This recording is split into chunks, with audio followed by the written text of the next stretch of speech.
The following podcast contains naughty language and ridiculous situations. Listener discretion is advised. Well, this being our first show past Halloween, and it's sad to see it go, but hey, we got another 363 days left to go before the next Halloween shows up.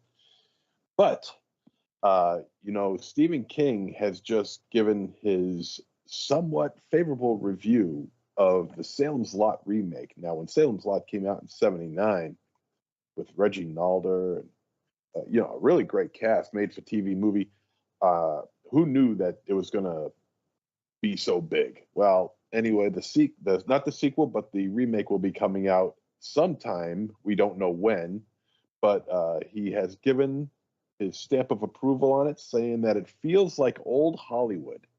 And that makes me feel happy because I'm assuming he's going to refer to maybe the 30s, 40s, 50s, and 60s. And if that's the case, I'm going to feel really good about this remake. I don't know. What do you guys think? Are you looking forward to the Salem's Lot remake? Stephen King seems to like it a bit. I'm looking forward to it, and I'm sure there's a whole bunch of Stephen King fans out there that are just chomping at the bit waiting to see this film. As again, no release date, but hopefully there'll be one soon, and the sooner the better, I say. Welcome to Trick or Treat Radio.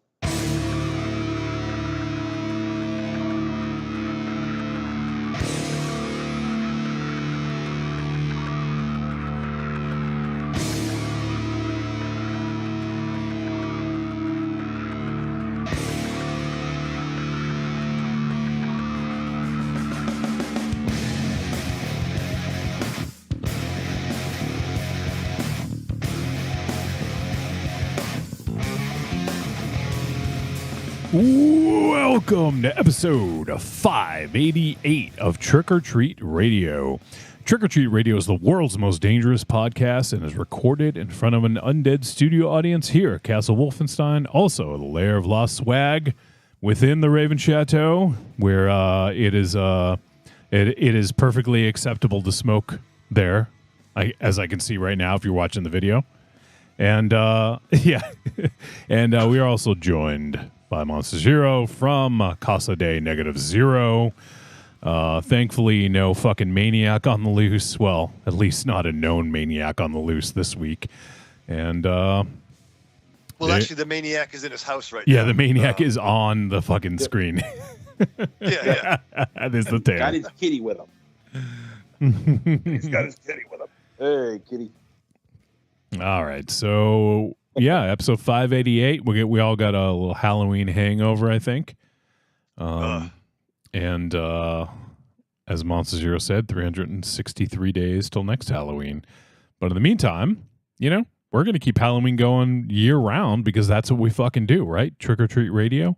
And we talk about mostly horror movies. And this week is no different. We'll be talking about the film When Evil Lurks. I'm excited to dive into this one and see what you fellas think. And anyone out there listening live, feel free to send us your thoughts about the movie, about any other movie. Tell us about your Halloween. Did you watch the Halloween special, the extra special Halloween special? Because there is some shit going down on that. Oh, boy. We got a lot That was of a crazy show. Yeah, we got a lot of comments about Bob the Horny Ghost. So, so that was a thing. But if you guys want to send in your thoughts about When Evil Lurks, feel free to send it to podcast@trickortreatradio.com. And you can also go to trickortreatradio.com and click on the contact, and there you can click leave a voicemail. You can leave a voicemail right from the website, and as soon as you stop recording, it'll send it right to us. So there you go. We'd love to hear from you guys. I think as of right now, we do have, I think there's at least one or two. I think we got two. So there's still some space available, some valuable airtime if you want to hop in, if you're watching live. If you're not watching live, you're listening after the fact, or you're watching after the fact, feel free to send something in for next week or the week after or the week after that, whenever you hear this. Right? Any old fucking time. Right. So, yeah. So that's what's on the docket for tonight. Let's see. What else wasn't there? Like, were there any stories? I remember you said you were going to tell something, or you started to tell something on the Halloween show, Raven Channel. I think you said, "Oh, I'll wait for the weekly show." Do you remember what that was? Oh, Something about yeah. your costume, or Yeah, so there was a big event over at the shop on October 28th, this past Saturday, and it was we always have a Halloween event there that a friend of the show, Mina Rose, organizes. And this year was no different, but what was cool about this year is we have so much extra space. For you local boys, we took over the jelly space that was next door. so you guys have that space now? Yeah. Well, because In addition, the shop always owned it. Yeah. Oh, and I see. When they rented to the Halloween outlet in those days, and then the used CD shop jellies. So when they went out of business, we decided to manifest destiny and take over. So there's a huge gaming space. It's going to be even larger. So eventually it will be both stores will be the shop. But they had a little mini con. So they had like some great artists. The great Rough House Publishing boys were there. D-Rook, Stephen Van Samson had a booth. Bunch of other ones. There was a Freddy Krueger cosplay, all decked out. So like the middle red room was done up like the boiler room. So he was there. We also had some very special guest stars, Wolfie. I have to get the picture from Mina, but they were 3 boys from the Sandlot that were in house. The what? The what lot? The Sandlot. What, you guys own a Sandlot too in the back? Is that what you're saying? No, there was a very popular film, Wolfie, called The Sandlot. Oh. We had 3 of the actors. Oh, I see. No, I've never s'een it. I've never heard of it. Oh, Yeah. Turns out they're big Raven Shadow marks. Oh, is that true? It's true. God. How did you find that out? And here I am thinking they were cool. Yeah. MZ is never going to watch the movie ever again now.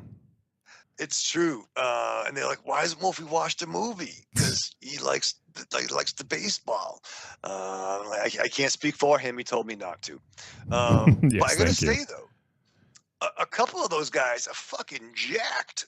Like, I think it was the tall kid in the movie. Yeah. Yeah, the one who plays Yeah is completely jacked. Yeah. Like, I'm like, aren't you Oh, a yeah, big yeah. fella? Oh, yeah. And first of all, I was like, you ain't the guys from the Sandlot. Those are kids. Who the fuck are you guys? And I did have a mistake. I was working one of the booths. We had a little free comic book table, and I was giving the spiel. And I'm like, oh, yeah, we got some of the boys from Salem's Lot. I'm like, nope, sorry, Sandlot. Yeah, The Sandlot. It's funny because MZ mentioned Salem's Lot at the top. I know, right? It's funny. But for the last 2 years, my buddy Nate and we've been doing kind of like a costume event. So this year was no other. So for the 2nd anniversary, he went as the dude and I went as the Jesus, which is pretty cool. We had a little Walter stand in, and I even brought a coffee can for Donnie, rest in peace. So at one point we even crashed the Rough House booth, and we were like, oh, yeah, you guys don't know, but you're the nihilists. So that was a pretty good photo I showed you boys. Oh, nice. Okay, yeah. That's pretty awesome. But it was cool. Most of us got pictures taken with the Sandlot crew. That's awesome. The big dude. Yeah. Was grab my ball because I did have a bowling ball. Whoa. Was it, did he ask for permission? No, he's fucking Sandlot. He just took it. Did you call him Sandlot? Yeah. I'm like, thank you, Sandlot. Oh, God, don't tell me you did that. Jesus, please, no. But they're actually all they're all real comic nerds. Like a couple of the boys that Oh, really? tons of like like Star Wars tats. Like he had the rebel symbol. And one of the dude, I think it might have been Smalls, came over. We were talking comics. We were talking all raw with a friend of the show, Liz, who was there. She was Domino from X-Force. Mm-hmm. Great costume. So it was fun, and I think it's more to come. But looking to make the shop kind of a little more of a mecca of some pop culture. Yeah, that's awesome. That sounds cool. Yep. Sandlot boys. Yeah. Yeah. Yeah, boy. Yeah, boys. Don't fuck with the Jesus, man. It was cool. I got a lot of quotes, and I was like, "That's right, man." You know, it was cool. I had the windbreaker. I had the little falcon. I had the ball. This gimmick, little ball. Yeah. Yeah, what's Ball that? shining. Yeah, you shining up your balls? Oh yeah. You shining other people's balls too? Well, that was another $30, sir. Now, when you were hanging out with the kids with the guys from The kids, yeah. Sandlot, did you or anybody happen to mention to them that Dennis Leary was from Worcester? Why is that? Why? Well, where you are, you're in Worcester. Dennis Leary is from Worcester, and Dennis Leary is in the Sandlot. I've never seen the Sandlot. Oh, you son of give a me bitch. shit? You got a lot of nerve. Yeah, you Got can't a give lot me of shit about fucking that nerve. anymore. You got a lot of nerve coming around here. Yeah. What the hell? You've never seen it? Are we gonna have to do it on the show sometime or Is he something? frozen? Did he freeze because he's not moving? I think he did. It's a funny time to freeze. Unbelievable. Son of a bitch. I can't believe it. Here I am. I'm thinking, he's talking about the Sandlot. He's hyping them up. He's like, hey, you're hanging out with the Sandlot guys. I'm thinking, okay, he's seen the movie. Yeah. So, of course, Dennis Leary is in the Sandlot.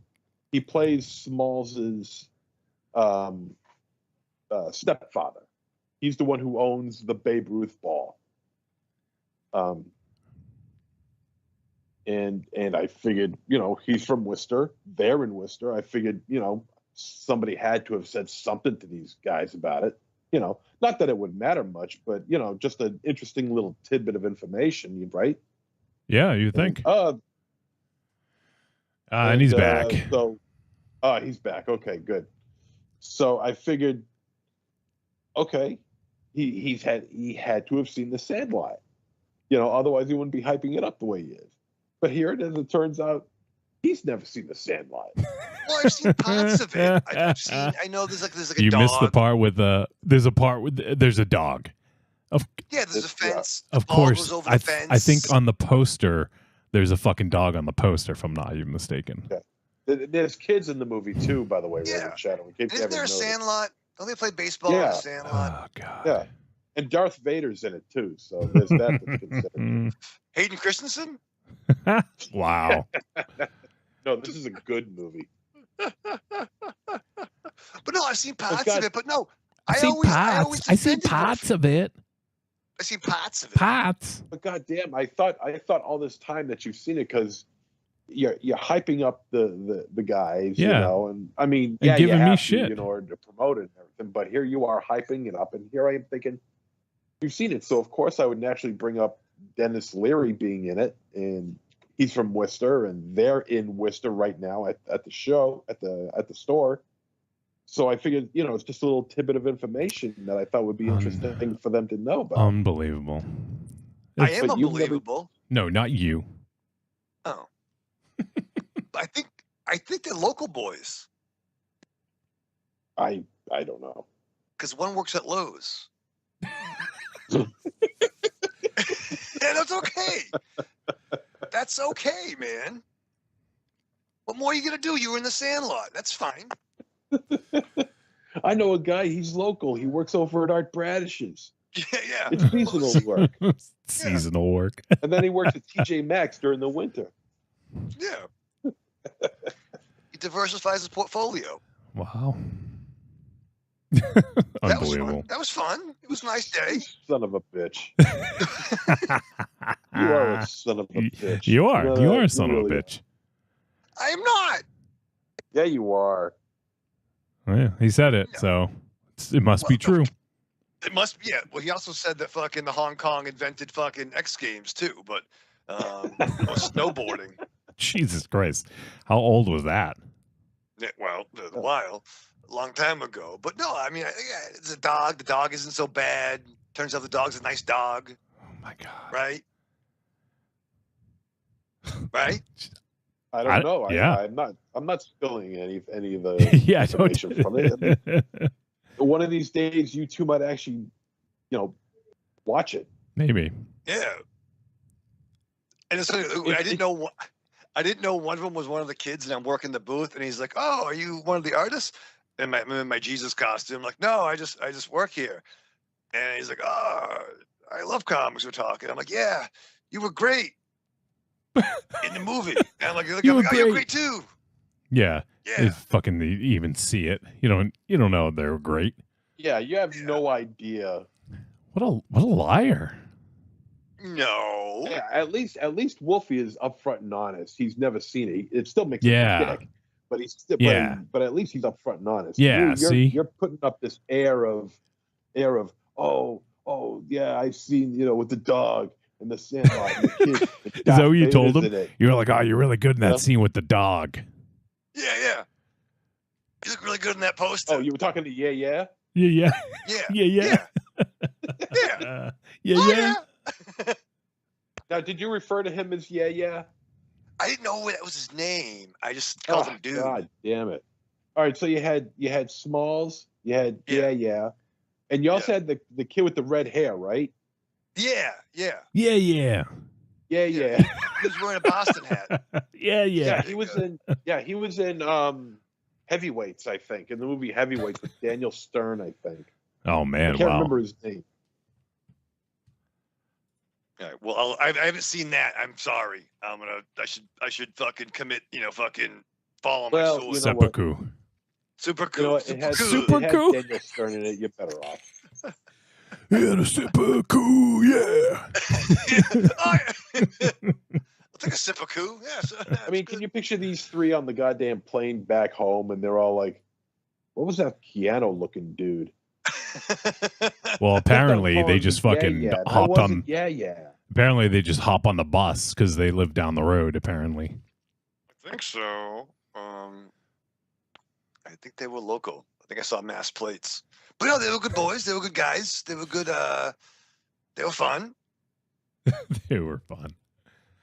They really were really I excited didn't know to who take. they were. I didn't know who they played. Yeah, I don't know. I've never seen the movie.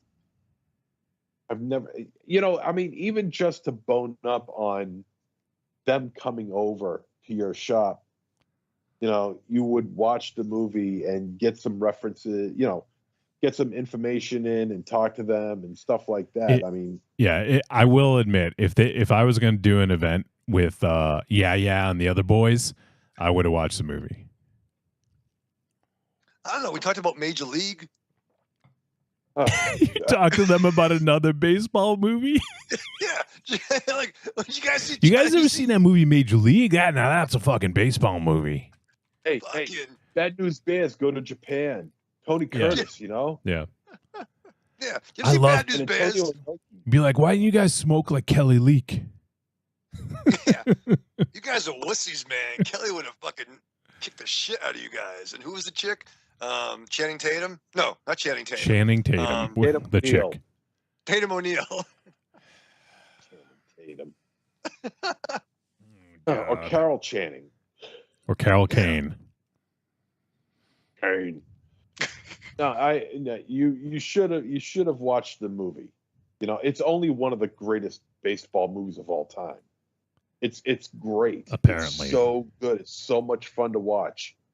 And there's so much overacting. There's so much overacting in it because they're all kids and the situations that they get themselves into trying to retrieve the Babe Ruth autographed ball from the Beast is hysterically fun.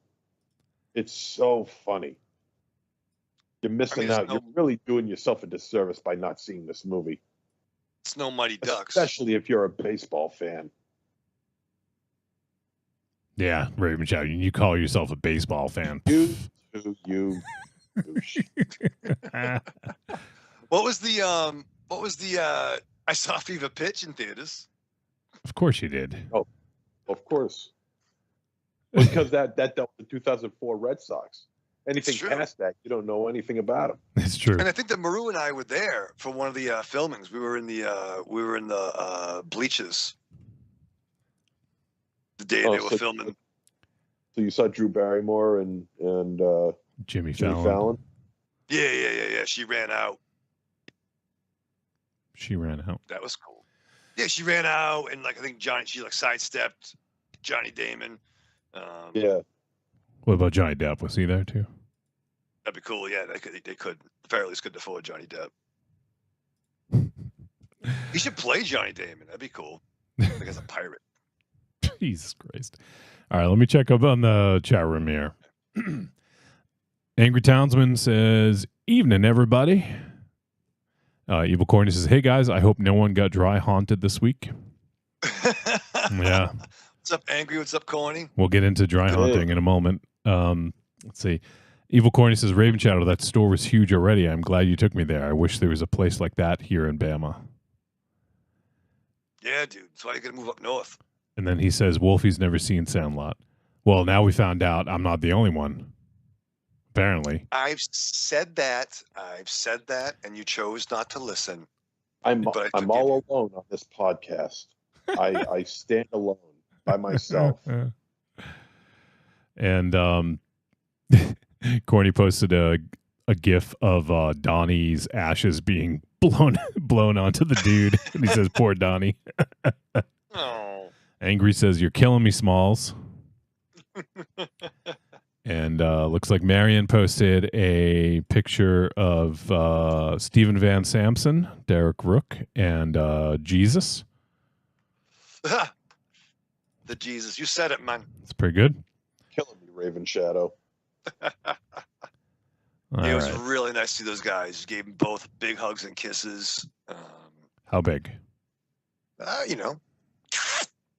Your camera's all fucked up, Raven Shadow. Jesus Christ. What? What's going I'm on? fixing it on the fly just because when you get disconnected, I reset your camera. So I have to make it fit in the box. I got to make you fit in a box, Raven Shadow. You don't fit in a box, do you? No, I feel like I'm in General Zod in the Phantom Zone. You are.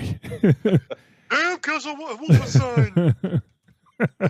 You and all your ass! Oh, come on. There we go. All right, almost there. You will bow The down son of before a me. jailer. I haven't seen that movie in so long. It's so good, though, right? The son of Jarrell will be my slave forever. Planet Houston. Planet Houston. All right, now I get your camera a little bit better. Got some good framing for you, Raven Shadow, okay? A little framing. Thank you, Boo. Instead of being down here. All right. So let's see. So Halloween. Anyone have any Halloween stories? I can't imagine too many people were trick or treating in Maine after all the hoopla. Oh, dude, let me tell you something. Because I had to head out Halloween night, so which is why I was only able to squeeze in 2 movies rather than 3 when I got home. Was one of them The Sandlot? No. First of all, The Sandlot is not a Halloween movie.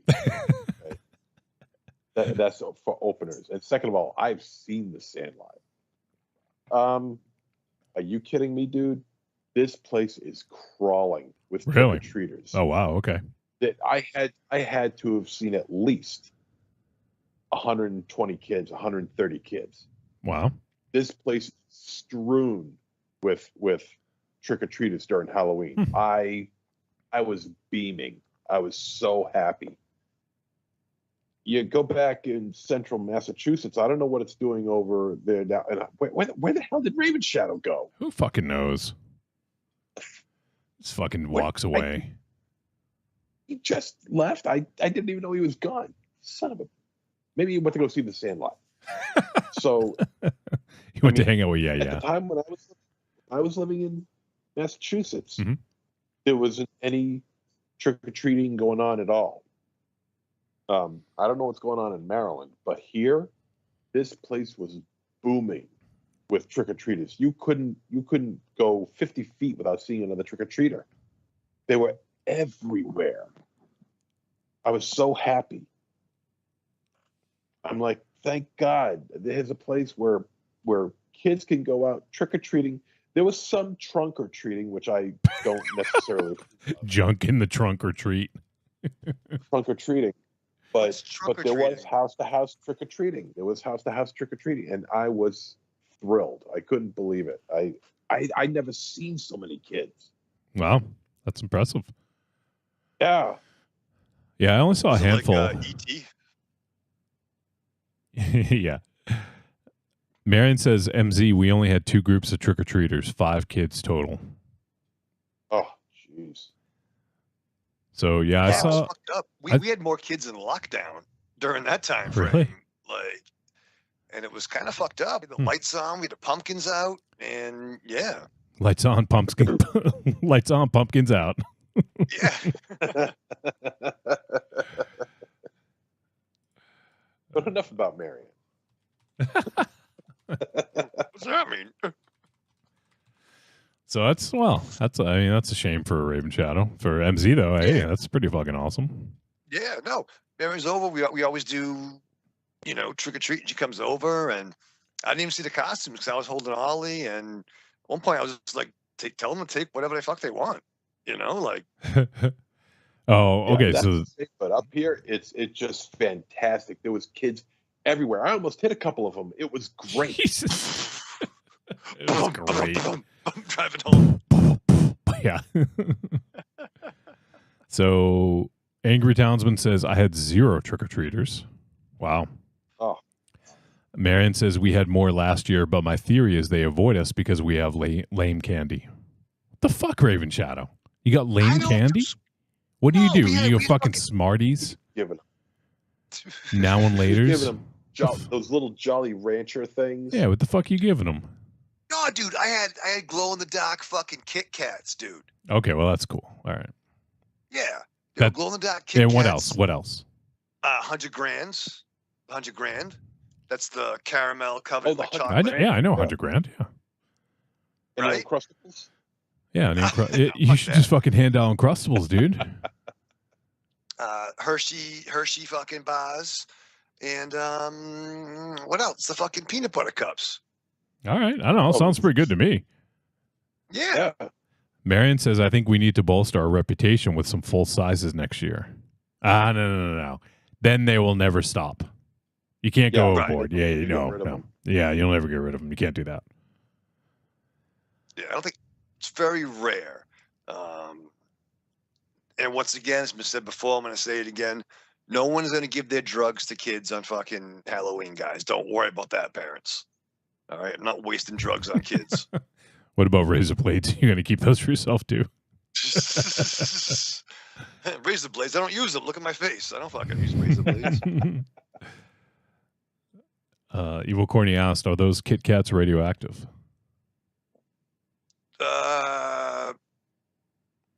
It's possible, right? Maybe. Okay. It's very And- natural for chocolate to glow, I'm sure.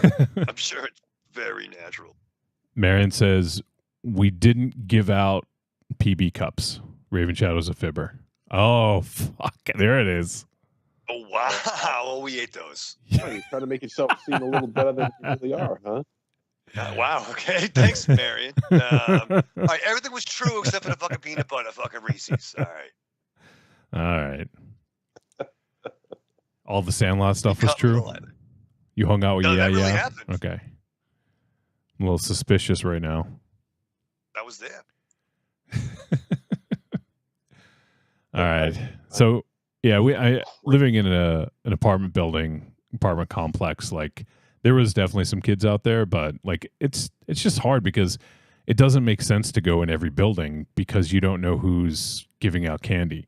So usually people just leave out a bowl of candy at their door, as like, hey, we're taking part, because I don't think they might not even allow trick or treating here. I don't know. They do fucking trunk or treating here as well.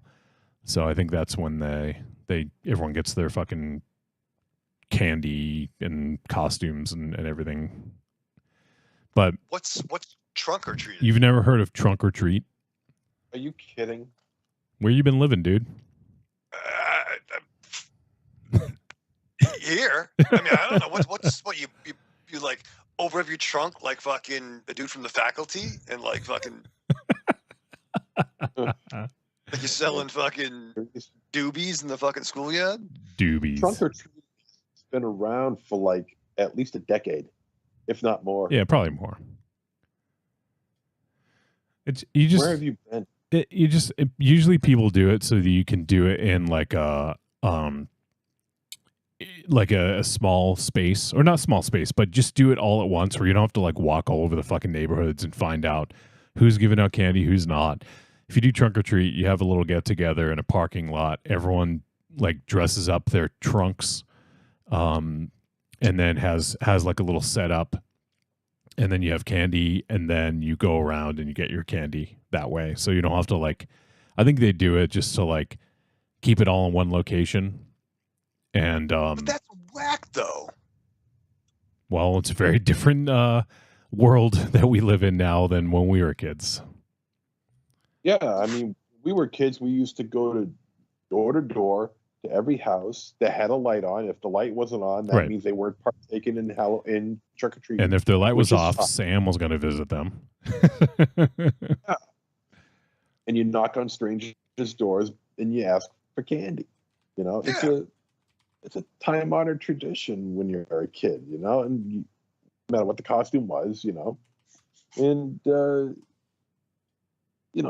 was not so much of a fear, but there was an unknown element to doing this, because you are going up to strangers' doors. You don't know who these people are, and you're knocking on their door, and either you have your parents with you or not, it's still somewhat of a chilling experience in a sense because of all that.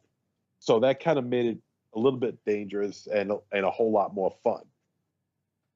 But this we would treat bullshit. That's for the birds, man. They gotta get that. But yeah, I mean, you kind of know your neighbors at least. But like, I know you didn't know everybody, but I remember getting a pillowcase. Yeah, having that shit fucking full. Oh yeah, same. Yeah, when I was a kid, I used to just go all through the neighborhood and usually into other people's neighborhoods too, and just try to get as much as you could. And then you'd have candy for literally like a month and a half. I remember sometimes having candy until like Thanksgiving or even November, after. Right? Yeah. Well, I guess November's the next day, but yeah, I guess. Well, deep into November. For sure. Yeah. And there was no time limits too. We would go out pretty much like right before it got dark. Yeah, like 8 p.m. or something sometimes. Yeah. Marin says it makes sense for towns like Brookfield and rural areas because those roads are long and sparsely populated. Talking about trunk or treating. And Evil Corny says most trunk or treating happens at churches here in Alabama. One that I know of made the kids dressed as biblical characters. MC would have been just fine dressed as a Bible there. He says, "I'm against." Did anybody go as Pilate? As Pilate. He also added, "I'm against any institution that won't allow a kid to dress as Spider-Man. I've spoken." Yeah, it's legit, right? Yeah, if you can't dress as Spider-Man, I mean, what's the fucking point, right? Well, if you don't even have the option, I mean, that's kind of what I'm saying. Maybe you can go as like Reagan from The Exorcist. Reagan from the President of the United States of America. Or is it Reagan? Reagan. It's Reagan, right? That's Reagan. I mean, just it's funny, You think of Reagan, usually you think of fucking Ronnie Reagan. It's Ronnie Reagan. That's right. Well, So, what was I gonna say about that? I don't know. I had something about costumes, but I don't remember. But yeah, so there you go. Trunk or treating, Raven Channel. Now you know, and knowing is half the battle. All right, that's good to know. I mean, that was even cool too. Like, I mean, I know there's a big move now for some people to like go or like the more like newer developments that have like a lot more cul-de-sacs, and more closer together. Yeah. And that makes sense. And you have all the adults with their coffee cups filled Spiked. with Yeah. coffee. Definitely not Miller High Life, that's for sure. So MZ, how did your 31 days end up going this year? It seems like you got a pretty good amount of stinkers in there. Oh yeah. Actually, I got my list right here. Nice. I kept track. So let's see here. Yeah. Okay. So these are the films that I watched. Okay. I'm not going to give you any reviews. I'm just going to give. The Prey, which was okay. Meat Cleaver Massacre stunk. The Maze stunk. Soul Survivor was very good. I strongly suggest you look for that one. I think it was a Tubi. I think it was Tubi. Yeah. Or Tubi not to be, maybe. No, or Shudder. But Soul Survivor is very good. And I don't know how this is an just an under the radar gem. The police are blundering in the dark. It's a giallo, Italian giallo from like 1970. Of course it is. It has more than. I thought I'd throw some difference in there, and it's okay. It's not that great. Devil Times 5 is very good. I've heard of it before, but I've never seen it. So, and these are all films that I've never seen. Yep. Before that came up before the year 2000. In the year 2000. Alligator. Mhm. Alligator is an Italian flick. Has one of the most batshit endings I've ever seen before in my life. Got to check it out. It's on Tubi. Let's see, where else? Hound of the Baskerville. Sherlock Holmes, classic, good movie. Night of Terror. Trying to remember it. I don't remember it.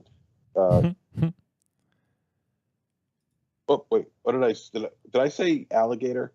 Yes. I meant Alligator 2. I've seen Alligator. This is Alligator 2. Okay, Night of Terror, Killer, and that's not the one that has the most batshit ending. Killer Crocodile has the most batshit ending I've ever seen. It's crazy, so much fun on Tubi. Dark August, which is very good. Murder Mansion, Killer Crocodile 2, Jesus. still crocking. Bad Moon. What is that, crocking in the free world? Keep on crocking in the free world. It's like Crock and Shock. That's after Guac and Shock. Yeah. Bad Moon. I've never seen Bad Moon, and I'm beginning to believe I know why.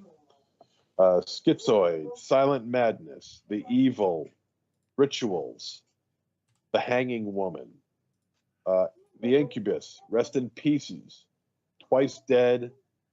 Twice Dead is very good too, by the way. Twice Dead is good.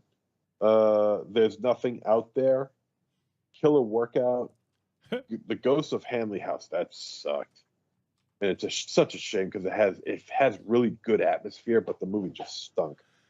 Effects, Party Line, Deadly Manor. Hold on one sec. FX? Effects. Oh, okay. I thought you meant the Brian Dennehy joint. Oh yeah. EFFECTS. Gotcha. Effects. It's it stars Tom Savini, Joe Pilato. Oh, nice. Okay. John Harrison. Let's see. Deadly Manor, Party Line, Twins of Evil. Twins of Evil is very good. Has a pre-Star Wars David Prowse as the strong man. Nice. Oh, I'm Was sorry, that- not Twins of Evil. Damn it. I can't remember the name of it because I actually didn't write it down. Was that Um, before or after Clockwork? It's probably after. Well, it's not Twins of Evil. I'm thinking of another movie, but I Oh. forgot to write it down. Son of Dracula and Video Violence 2. So And that what was the best one?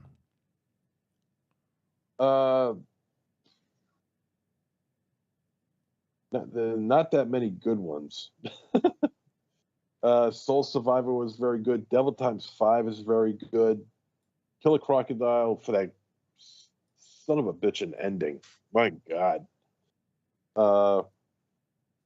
Let's see. The Hanging Woman is actually pretty good. Twins of Evil is very good. That's pretty much the end of my Was list. But I got to look up that David Prowse movie because there was I'm looking at his stuff right now. Was it Vampire Circus?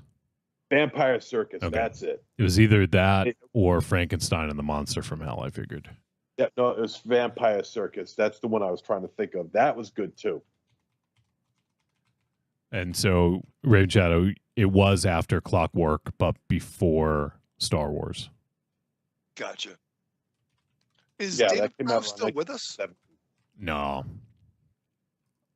Okay. I forget when. Let's see. When did he pass? I mean, it's been a while. Oh, actually, not as long as I thought. 2020. Because that's why 2020 he was part of that like shit fucking stain of a year, like him dying. I don't know why I thought he was maybe a few years earlier than that, but yeah, he was a bodybuilder, like even before Arnold got bodybuilding and getting into acting. He made the switch. Okay, interesting. Yeah, the guy's huge. Yeah, I mean, he's basically shirtless throughout the whole thing, and the guy's fucking nice.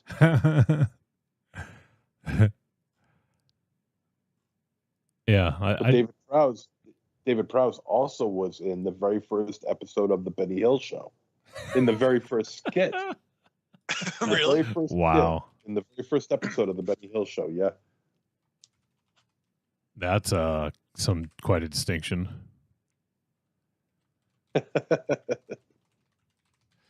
So, well, that's a pretty good list. I mean, obviously, some stinkers in there, it sounds like, but you got your 31 in. Did you watch at least one a day, or did you have to double up some days?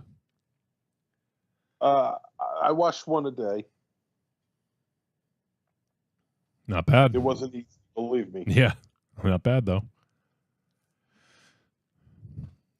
How about you, Raven Chow? You watched at least 3 movies a day, didn't you? I watched Nightmare 2, Nightmare on Elm Street 2. Mm-hmm. I watched A New Nightmare. Yep. Good. Which I hadn't seen before, and quite like it. Ahead of its time. It's a good movie. Yeah. What else did I watch? Well, I remember you watched Sleepaway Camp 2 because you posted the picture. Oh yeah. Okay, I did. Yeah. That was my Halloween night. I did watch Sleepaway Camp 2 with definitely different from the first picture, but I'd never seen it before. And all I know is from when, like, because Jericho talks about it all the time on his show, and he's done a watch along, and like him and Darcy the Mail Girl are big fans. They did a event that was on his podcast where they had the Shit Sisters were there. Yep. Now that you know who but Darcy the Mail wait. Girl is, do you look at her differently, Raven Shadow? Well, once I knew that, I'm like, okay, that's where I've seen her before. But she is a giving performer, and a receiving performer, quite Jesus frankly. Christ. But no, I think it's so awesome. Like, all aside, all that other shit aside, I think it's awesome how she made a name for herself. I was actually listening to her on Charles Band's Freak Show podcast. What? And saying, oh that my God. Wait. Can we just take a step back for a moment and appreciate Raven Shadow? Like, we don't even know anyone on that podcast. Like, I thought you were only listening to like celebrities and people we know. But apparently you're branching out, listening to Charlie Band's podcast. What the fuck? It's pretty cool. The first episode had John Carpenter. But Darcy was on the second one and the last one of that season, and she was responsible for getting Joe Bob back. Yeah, I don't know the story about that, but that's pretty cool. Yeah, basically, like he was gone. He was doing a book signing, where he wrote a book on actual like astrophysics and shit like that, like a smart book. Like a smart book.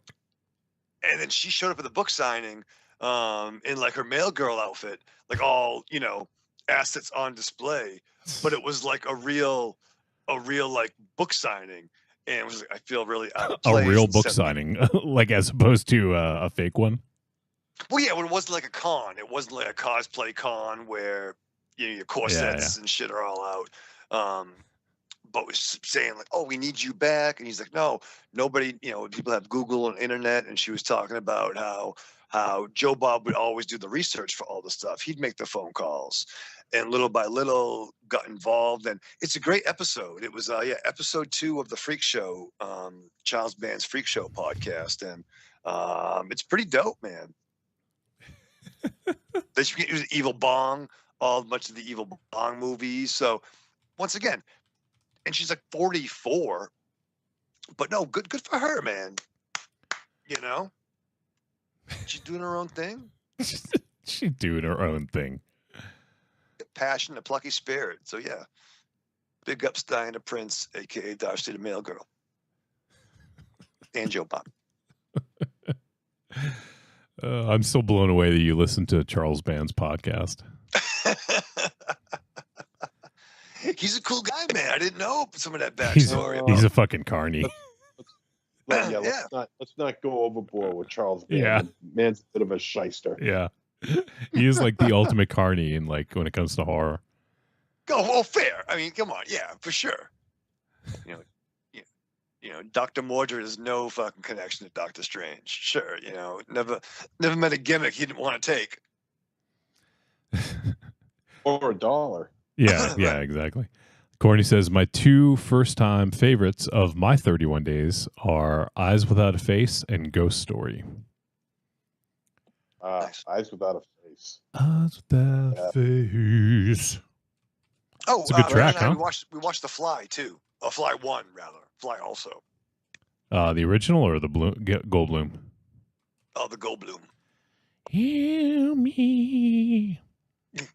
I think some of the original one. What's that, MZ? I said Eyes Without a Face is a good flick. That's where they get the inspiration. That's where they got the Michael Myers inspiration for the mask. Oh yeah, that's right. Partially from Eyes Without a Face. Oh, that was a Shatner gimmick, right? It's a Shatner mask, yeah, but to paint it white, it was totally taken out of Eyes Without a Face. But he was in that movie, though. Who? No, he wasn't. I'll tell you who was in it, Alita Valley. And Alita Valley was in Suspiria. Who did she play in Suspiria? Huh? Who did she play in Suspiria? She wasn't Madame Blanc. She was the other one. My name, it's escaping me right now. Miss Tanner. Tanner, that's it. Yeah, I don't. It's funny. I don't know. I'm looking at some older pictures of her, and I definitely wouldn't have made that connection. That's pretty awesome, though. All right. Well, maybe we should start to wrap this up here. So let's see if there's any other chat before we start to move on. Oh, we got Slagoth hanging out on YouTube. What's up, Slagoth? Yeah, boy. Missed that, What's dude. going on, buddy? And he says, I had a fire going outside playing really good music. 3 trick-or-treaters total. Oh, wow. Jesus. And that's like fucking, I mean, I think he's still in Florida, right? Like, that's like, Yeah. you don't have to worry about the weather unless it's like fucking raining, I guess. So, you know, up here it was a little cold, but like cold as in like 45 degrees, but that's not bad for fucking trick-or-treating. Yeah, it's gonna be so weird though doing that in like non-seasonal. Yeah, I know. Yeah, to me, it's kind of. I mean, the idea of it is weird in Florida. I'm sure it's not weird to people doing it, but you know, because they don't know Right. any different. But for us being up here, yeah, I feel like you need to have that like crisp chill in the air, leaves on the ground. You know, Yeah, for that real like you know, like For type that- feel. for that you real know? authentic trick-or-treating atmosphere. Yeah, I mean, Slagoth's from up here. You know, He is, Creepy yeah. Girl's from up there, so they you know can come correct, but like, I don't know, Yeah. trick or treating in palm trees. What the fuck? I don't know. All right, well let's wrap this up. And let's head Okay. to a break in just a few moments so that we can start talking about the movie. I'm excited to hear what you guys thought about this one. So let's see. Okay, ways you can support. There are a few ways you can support the show. The best way and the way in which you can get something back in exchange for your support is Patreon. Head on over to patreon.trickortreatradio.com. And there you can follow and support. You can follow for free. So if you want to, I would suggest just going over there. If you're not already a supporter, just follow us. And you know, you can see all the stuff that we got coming out. And I imagine eventually we're going to transition a little bit more to Patreon. You know, because I feel like social media. You know, we've talked about this already, but you know, everyone sort of like has their social media of choice and. Now, like Facebook really isn't the place for people. For some people, they don't go on there very often. And when you establish a community in one place, it's kind of a pain when other people go elsewhere. And you know, and most of the communities in one place, but not everyone. So that's why Patreon is. They have like a really good plan to try to keep people connected to the artists and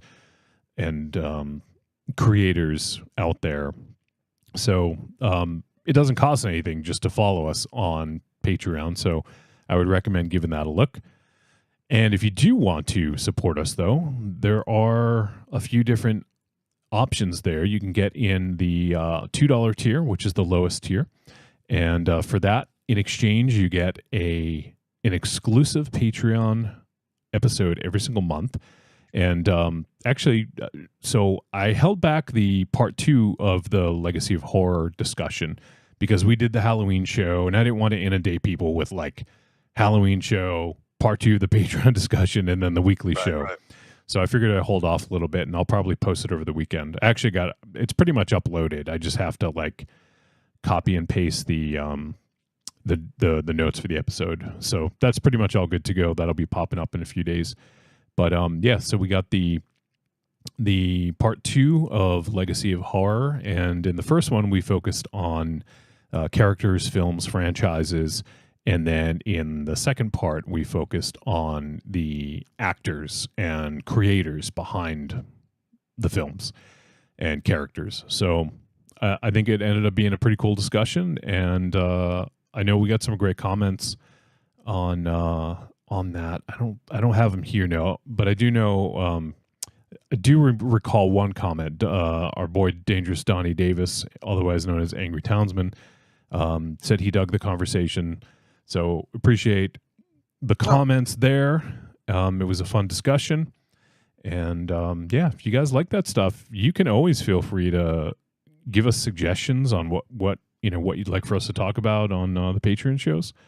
There's always the option for you guys to just throw some ideas out there, and we'll more than likely work them in at some point. So feel free to do that. But yeah, so we got the Patreon exclusive episodes. And if you get in the higher tiers, you can watch the Patreon exclusive episodes on video. And then the higher tiers from there, you can do your own Patreon takeover, of which we have 2 in the works right now. I've reached out, or I've talked to both participants, so we're going to get 2 more in before the end of the year. Not sure of the dates just yet. We're trying to work all that out. And but we'll have some info about that soon. But looking forward to both of them. So it should be a really good time. And if you guys want to get in on the Patreon takeover, we're all filled up for this year. But next year, there's some slots. We only do 12 of them. So once those are all gone, that's it. So give it a look and consider supporting and helping out that way. Now, other ways you can help support, you can go to trickortreatradio.com. You can scroll down on the front page, look for the Amazon logo, click on that. It's going to bring you to Amazon. It's going to input our affiliate link, and everything you buy in that session will get attributed to us. It doesn't cost them any extra, Michael Ravenchadow. But it's another way to help keep the lights on. That's right. So those are all the ways that you can support. And there's the final way is also on trickortreatradio.com. You can go and click on store, and we have the greatest hits of Trick or Treat Radio volumes 1 through 3. So you can give those a look as well. And that's it. So support any way you can. Every little bit helps. And it goes to just pay for doing the show. There's lots of costs associated with doing it, whether it's buying new equipment, whether it's paying for the monthly subscriptions, software to stream the live show, all that good stuff. So it all goes to a good cause and helps keep the show going. So any help you can provide is most appreciated. All right, Michael Ravenchadow. So Halloween week, you sit down to watch the movie when... Oh my God! What the fuck's the name of the movie? Oh yeah, When Evil Lurks, not strikes. Evil Lurks. Yeah. Well, evil's lurking around the corner. Ravenchadow, what do you do to prepare to watch this movie? Well, I got it wrong. I found the movie When Evil Twerks. So that must have been a very different experience. I went down a rabbit hole there. But to be fair, after a lackluster Halloween turnout, Mary had to go home. So, I ordered I wanted a treat for myself. So I ordered myself a large pastrami and black olive pizza. Then I watched Sleepaway Camp 2. And the moment that Angela took that girl and shoved her down the porta potty, she came up with all leeches. You better believe I strapped on. Wait, right at that moment you did? So make sure that moment. It's probably like 10 or 15 minutes after that moment. Oh, all right. Well, okay. Put some flotsam and jetsam on. All right. And then then he did the thing that you always do. Strapped on. All right. We'll be right back. You go through your week with the same old routine. What you really want is some blood and thunder in your life. Well, friend, you found it. The Cromcast is an adventurous journey through the history of two-fisted pulp stories. With your hosts, John, Josh, and Luke. We have action, horror, and adventure, all through the lens of pulp luminary Robert E. Howard. Don't just stay in your ordinary life. Find your pulp life at thecromcast.blogspot.com. The Cromcast. The Cromcast. The Cromcast. A podcast for the barbarian at heart.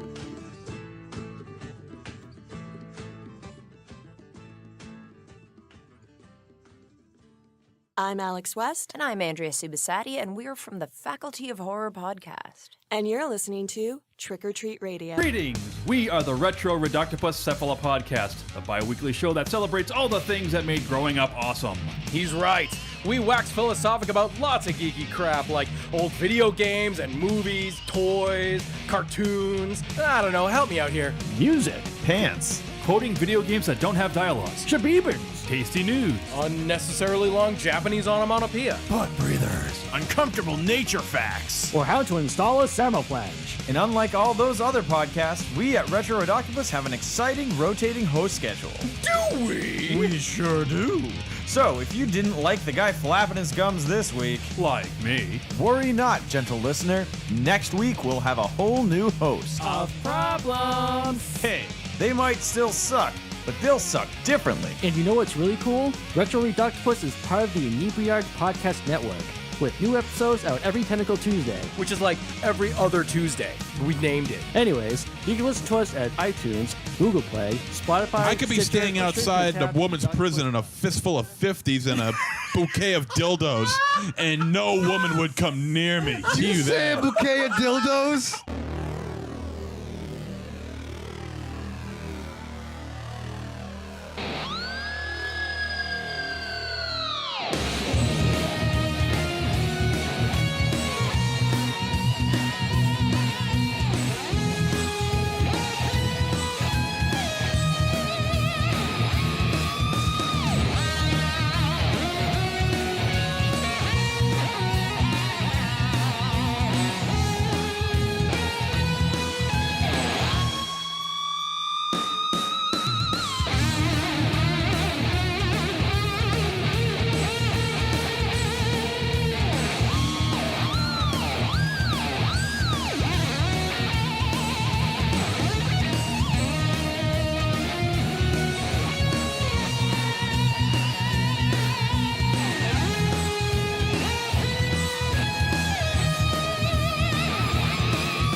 All right, we are back on Trick or Treat Radio.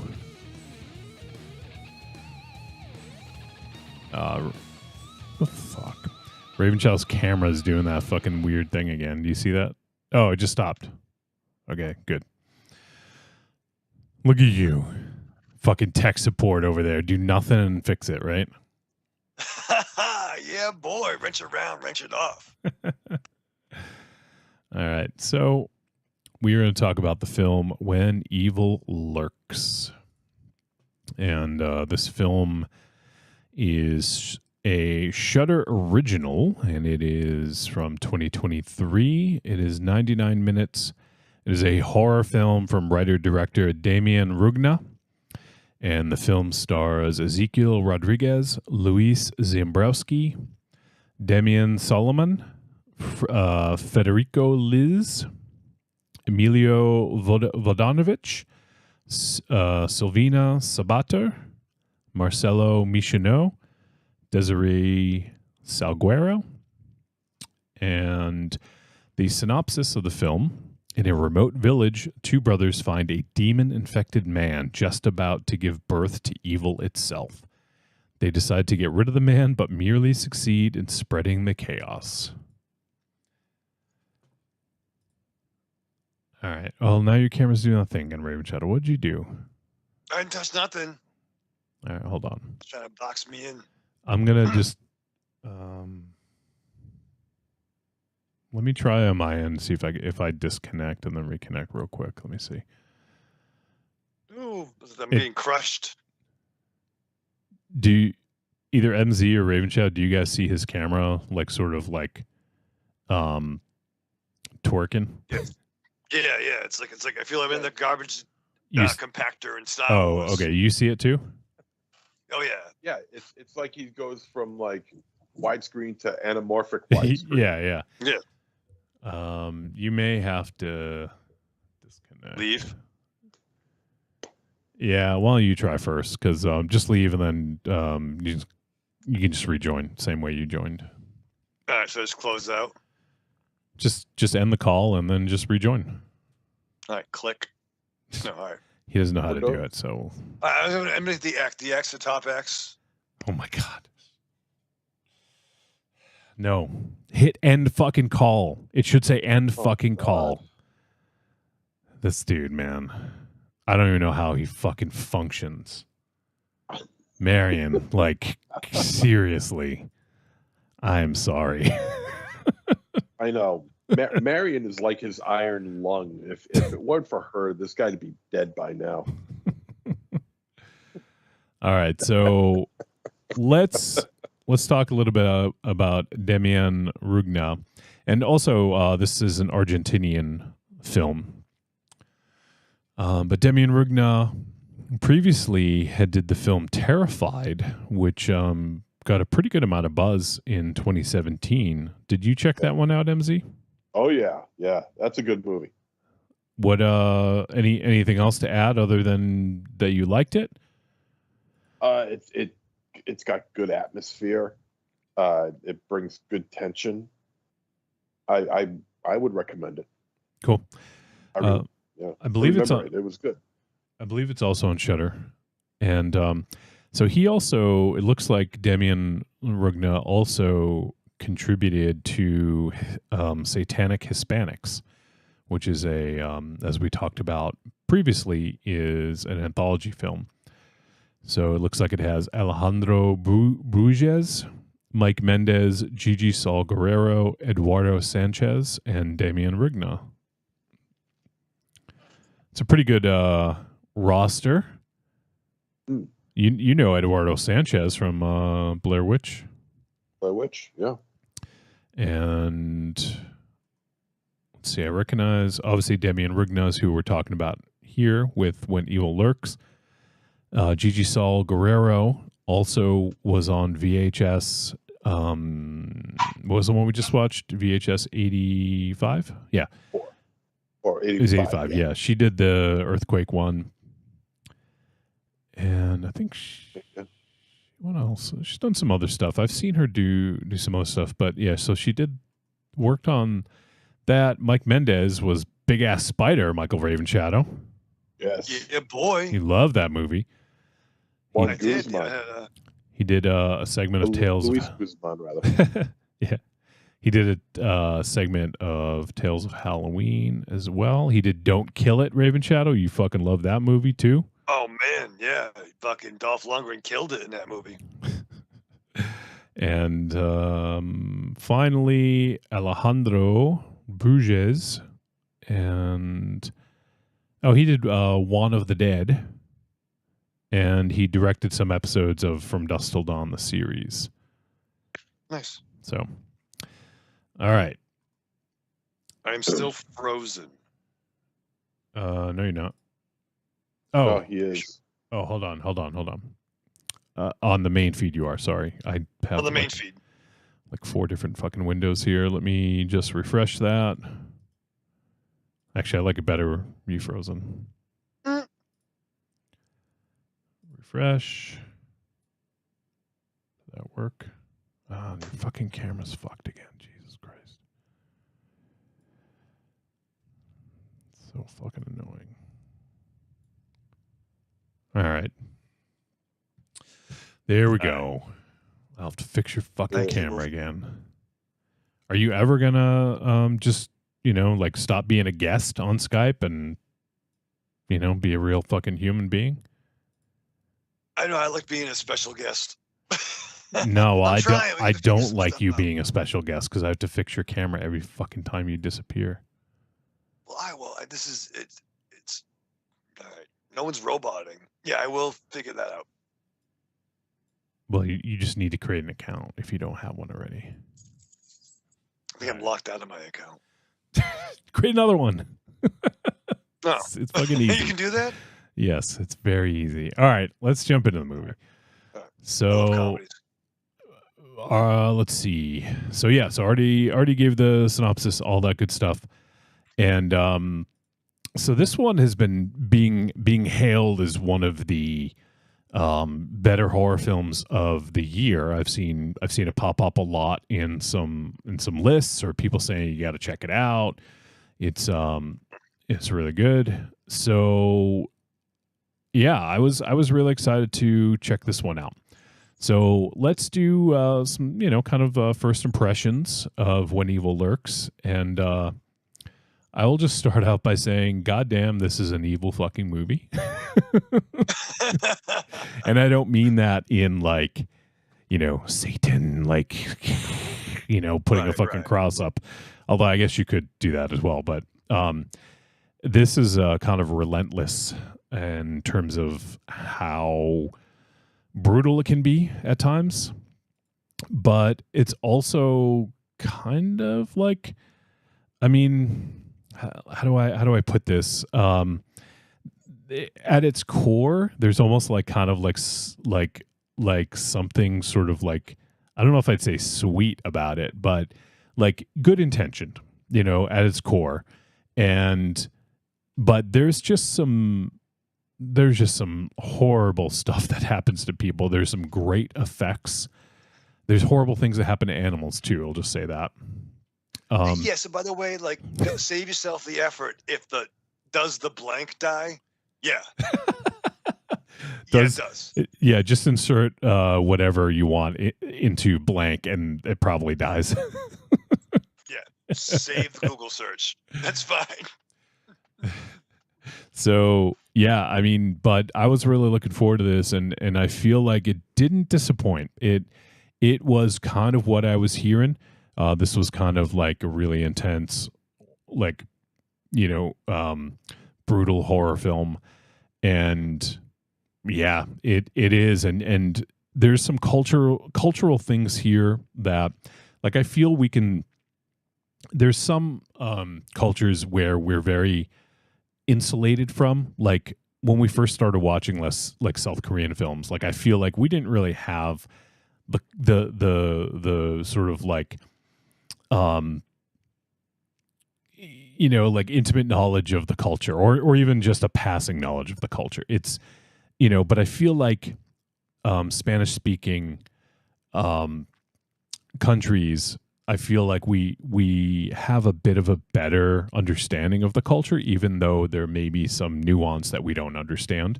I feel like it's more identifiable for us, especially as it relates to religion and things like that, because obviously like this fucking country unfortunately was like almost like built on religion, and so there's a lot of very religious people here in America. You came for religious freedom, and Right, they kill people right. for not believing your religion. Exactly. That's the fucking rub, right? Like, you wanted freedom, you wanted religious freedom, but you came here and then did like what you were trying to get away from times 10. Because that was like literally every answer on like geography tests from like a certain grade on. Why'd they come? Religious freedom. Chapter 12. Let's burn motherfuckers. What the fuck? Pretty much. Like, awesome. Yeah.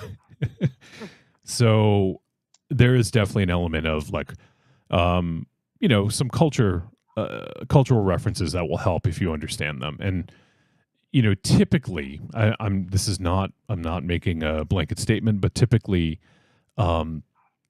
Hispanic people are very much more rooted in religion and Christianity and Catholicism. I'm not sure if it's actually one or the other. I'm not sure, but I know that they're typically more religious than some other countries. Well, Brazil has that giant Jesus statue. Yeah. Yeah. So I mean, only thing bigger in Brazil than fucking Jesus. Yeah. Jesus rubbing his balls. That's what the Jesus statue should be. Yeah. I want that on my dashboard. Who doesn't? That'd be amazing. Like, the only thing bigger than Jesus in Brazil is the Ramones. You know what I mean? Like, oh man, they love punk over there. So yeah, I just wanted to kind of bring that up, that there's definitely an element of that in this, and this is without giving anything away. I mean, it says it in the synopsis, but there is definitely some possession going on in here, and the possession is like it's sort of like almost almost something I hadn't seen before, or I can't think of too many instances of having it done like this, which I thought was interesting. It's a different style of it, and I think one of the things I like most going into movies like this is because it's not American. I like, I'm always excited what Korea is going to do, what Argentina is going to do, what their take Just is call going it to be. Argentini. Argentina is a girl I knew. Argentina. But like, what's their spin gonna be? And I like how it had its own mythology. It established its own rules early on, and I like that take. So okay, I can kind of see what this is, but what's different about it? And that's what kind of locked me in pretty quickly from the jump. All right. How about you, MC? Yeah, I go into these things blind. I don't look at anything, but I have heard about it, and I have heard that this is one to look out for. And it's definitely got a lot of grue going for it. There's some ugly scenes in here, not horribly ugly, but it does go in areas where, well, let's put it this way, it goes in areas where I've been clamoring for, and longtime listeners of the show should know what I've been looking for in horror films. Oh shit!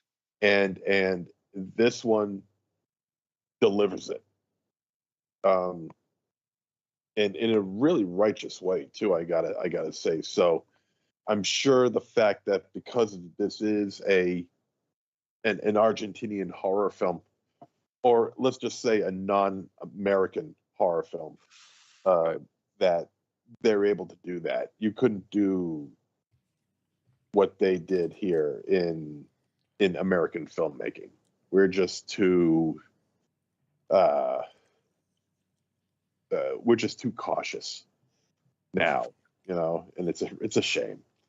So knowing what I know about what I've seen in this movie, it's a pleasant surprise. It is gristly, it is gooey, and I like that. It's another area that they're able to go that we here in America just kind of shy away from. But that I found that to be very interesting, because it's like, man, these guys, I don't mean these guys specifically, but I mean everywhere around the world, they seem to understand it. They seem to get it right. Well, I mean, you can understand. I'm not saying that American film shouldn't go there if it dictates to go there, but I think you're right. Is that it's one of those sort of taboo things. It's probably more taboo here because of all the fucking gun violence. Like kids dying in school. But that doesn't happen in other countries, or not every country. Yeah. So, I feel like it's a bit more taboo now because it's a sensitive subject. So I get where I hear where you're coming from, but I think that there's a reason for it probably. Yeah, I suppose that's true, which of course still, of course that sucks all the life out of, no pun intended, but that also sucks the life out of the, some filmmaker who's trying to carve his or her mark in the genre, and wants to go all out. Yeah, I mean, we've seen it though. We've seen it. It just doesn't happen often. Oh sure. Oh sure. Yeah, I mean, we've seen it, sure, but it's there's something about it here that feels like it's been scaled back. Like people are holding off from really driving it home. Not in this movie though. Yeah, well, yeah. Here they do a pretty good job of it. And when I saw the stuff that was going on, I, standing O. Standing O. Oh my god. Oh Jesus Christ! There was streamers falling from the ceiling and everything. Yeah, children are dying on screen. MZ's fucking clapping, jumping on his fucking chair, throwing fucking streamers, confetti. Yeah, you make it sound like it's so unusual. but anyway, that's my first take on it. That it's a daring film, but it's a daring film because it's not an American film. All right. So this I think the one thing that was different about this, at least that jumped out at me as being a little bit different, was the idea of the what do they call them? The rotten. The rotten. Yeah. Yeah. So there was in the beginning of this film, there was somebody living on the same land as these two brothers and the landowner. And they were, I guess, kind of renting the land or something, or renting a house on the land. And so there's a mother, younger brother, and an older brother. And the older brother was like, I don't even know how to explain it. Think of like Lardass in Stand By Me, like, but as if he had like was pustule filled, like had pus and blood and goo dripping from him, and it looked like he was in water for like, I don't know, like a month straight, you know, like where his body looked like it was like, right. Yeah. Yeah. Picture a better visualization is to picture what Bruce Willis's character looked like in oh god damn it! What the hell's 12 Monkeys? Planet Terror. What he looked like in Planet Terror after he got hit in the face with all that gas and he started to mutate. Oh yeah. and combine that with any big fat disgusting zombie that you see in a zombie film, and that's pretty much what you got. Yeah, that's pretty accurate. So, yeah, we have, and he's basically, they call him rotten. And so he is, I mean, I don't want to get too much into the details of it without, you know, spoiling things, but he in essence is like a blight on the land. Like his presence is like a blight on this land, and but the thing is, you can't just kill him with gunpowder, because then that's what the demon wants, right? Like the demon wants that, because I think he's like trapped or something like that. Like I don't like. There's still some things that I'm trying to unravel in my head as to how this whole thing works. But the idea was that they needed to have a cleaner, which was, I mean, in essence, I think like an exorcist was my, yeah, you know, like not like a specific like Christian exorcist, but someone who comes in and sort of like performs like a very specific kind of death, you know, using this you know, like certain tool, like a certain tool, like I don't know what to call it, but like kind of like an interesting looking sort of tool, like it looked like it was something like very sort of old and ancient. Yeah. They said they couldn't use gunpowder. You can't shoot them. You can't use any modern technology or electrical devices, I think it was. Yeah, because they couldn't use flashlights or have lights on, and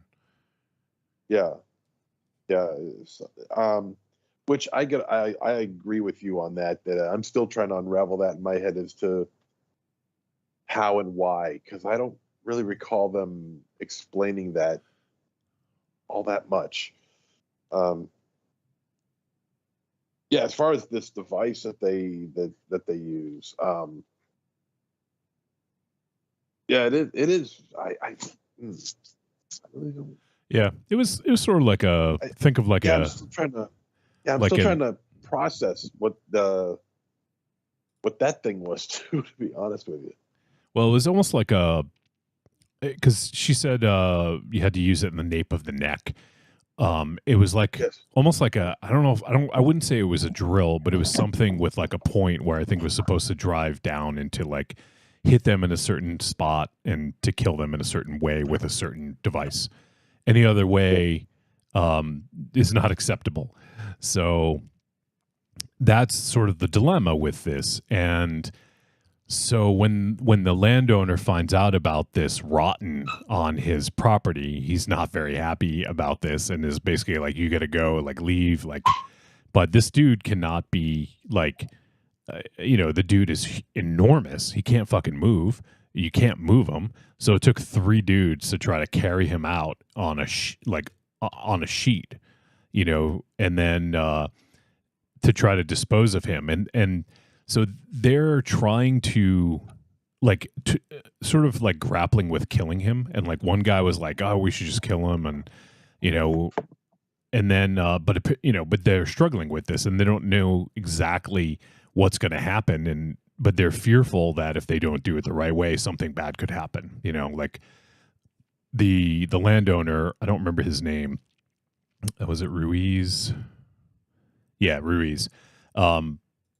His wife was pregnant. And so there was like the threat of maybe it would get his wife or get inside his wife and their pregnant unborn child. And so, there's a lot of different aspects of this as to why they might want to believe the myths, I guess. So yeah, when they carry that thing out, put it in the truck, it's fucking disgusting. First of all, the practical effects were fucking awesome on that. Yeah, and they didn't even need to be all that special, really. At least not for the guy's body or his face or anything like that, because that was just vile. But even just simple things like they show the underneath of the sheet that they're carrying him out in, and all this adipockery fluid is just seeping through the sheet and just like hitting the ground and everything. It's all this like translucent clear goo that is just falling out of his body as he's being carried out, and as he's being hoisted into the flatbed of the truck, you can see all this yellow gooey shit just all over the back end of the truck. It's like, oh god. And you can almost smell the guy. That's how bad. Oh yeah, absolutely. And you can almost smell him. I mean, just the effect was just incredible, simplistic but incredible. Yeah, and the way that they were like, you could tell because they were like, oh, do you smell that? Like, and just you're right, like you could almost smell it because of the way that it was done. Yeah, that was like even just seeing it was like, oh, like so they did a great job of just realizing that on screen, I thought. How about you, Raven Shadow? You like the the rotten? I did not love the rotten. If it was a trauma film, I'm sure you'd hear some other sounds. But yeah, it was gross.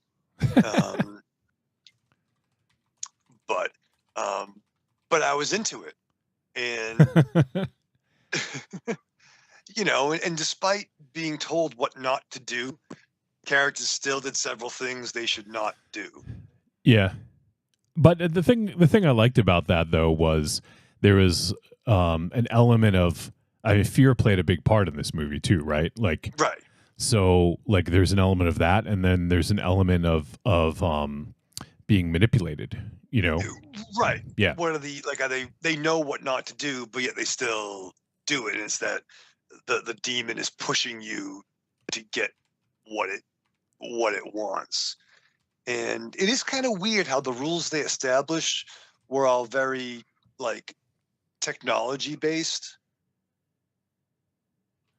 Where if this is, I would assume this is an ancient evil, a tale as old as time. Mm-hmm. Yeah. But for some reason, the modern elements like gunpowder and electric lights like gave the demon more strength. Yeah. Well, yeah, they never really explained that really. They just said, well, these are the rules and you gotta go by these rules. But they never really give a full explanation as to why these certain rules are in place.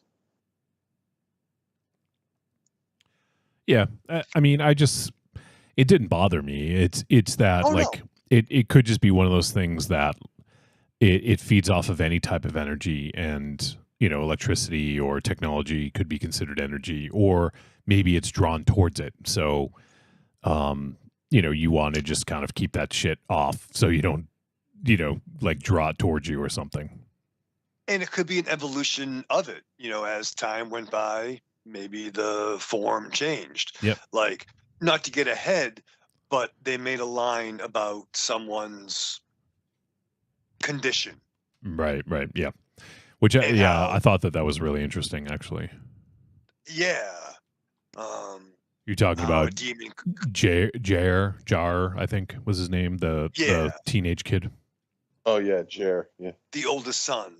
And the minute we see him, it's like, oh, okay, that's what this character has going on. But it'd be an interesting thing for how does a demon react to that? And I don't think I've ever seen that in a movie that I've seen, a possession in a form that was someone that might be, Yeah. a different condition. Yeah. And that's, and I like the explanation for that. I won't say too much, but I like the way they sort of explain that. It made sense to me. Yeah. So that was cool.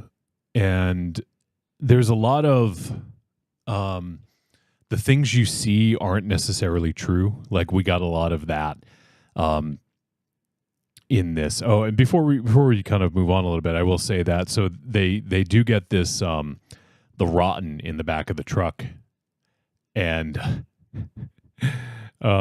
as they're going to dump it off, like in somewhere else, the driver almost hits a kid on a bike, and so he he swerves around, and then they stop, and then they go to their destination like 20 minutes down the road, and they go to the back of the truck to get the body out, and they realize the body's fucking gone. Yeah. Whoops. Yeah. Oh, God damn it. How do you lose that fucking thing? Story right there. Yeah, how do you lose that? And then it's like, let's call it a day. Yeah. It's far enough. Yeah, I think we're done here. But then the next day. Yeah, but and then there's a lot of stuff to talk about in this. Then we had from there, things just sort of escalate as one might expect. And the scene with the goats and Ruiz, that was fucking crazy. Like I can't even you guys know me, I don't like seeing, animal violence on screen, but like even this, I have to say was like an impressive scene. With the goat, he picks out one goat out of the whole bunch, and like it's in the trailer, so I'm not giving anything away. Okay. But he holds the gun out, and the goat walks up to the gun and puts his fucking head up against the gun. I was like, holy shit. Like the fucking goat is daring him. Yeah. And what happens afterwards, I won't say, but it's fucking brutal. Oh my fucking And that God. looked so fucking good. I don't know that I've ever seen that style of practical effects look that good or at least I can't think of anything in a long while. Something about an axe. That's all I'll say. Yeah. Oh my God. Yeah, it was pretty good. Everything about that scene could be terrifying, and we're saying horrible, but it's done really it's effective. Is a better word. Oh yeah. It's fucking effective. Yeah. And any one of those elements in that scene could have an effective moment. But this made everything in that scene effective. There was like 3 fucking really effective moments. Oh yeah. That For sure. hit you like fucking bop, bop, bop, bop, bop. Yeah. Like fucking. It's brutal. It's I wish we could talk more. Like I kind of want to talk about like the nuance of it, but I don't want for anyone who hasn't seen it, I just feel you just got to see it. I don't want to like even take some of the impact of that away, literally. But oh my Lord. It's brutal. So yeah, that whole scene was crazy. And then, from there, I actually kind of dug these brothers. Like there's something kind of like interesting about them. Like we didn't really know much about them.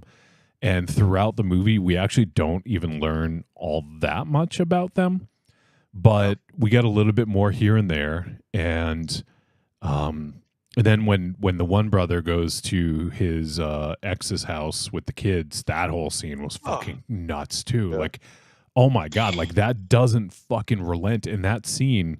Like he just shows up and takes off his all, like her new husband or boyfriend or whatever answers the door, and he's like coming in, and he just like goes in, takes off all his clothes, and he's just like, I need clothes, give me clothes. And he's just like ordering people around. They're like, what the fuck are you doing here, dude?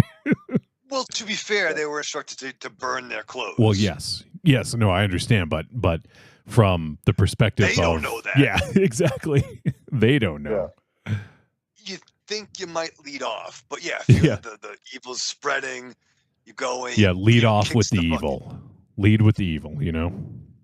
You know, maybe if you have a restraining or your ex-wife has a restraining order, maybe you don't want to kick the door open and get naked. Yeah. Just oh, maybe. man. He's a rule of thumb. Just a rule of thumb, you know.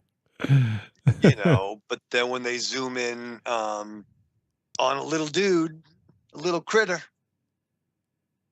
certain scenes escalate. Oh, the dog.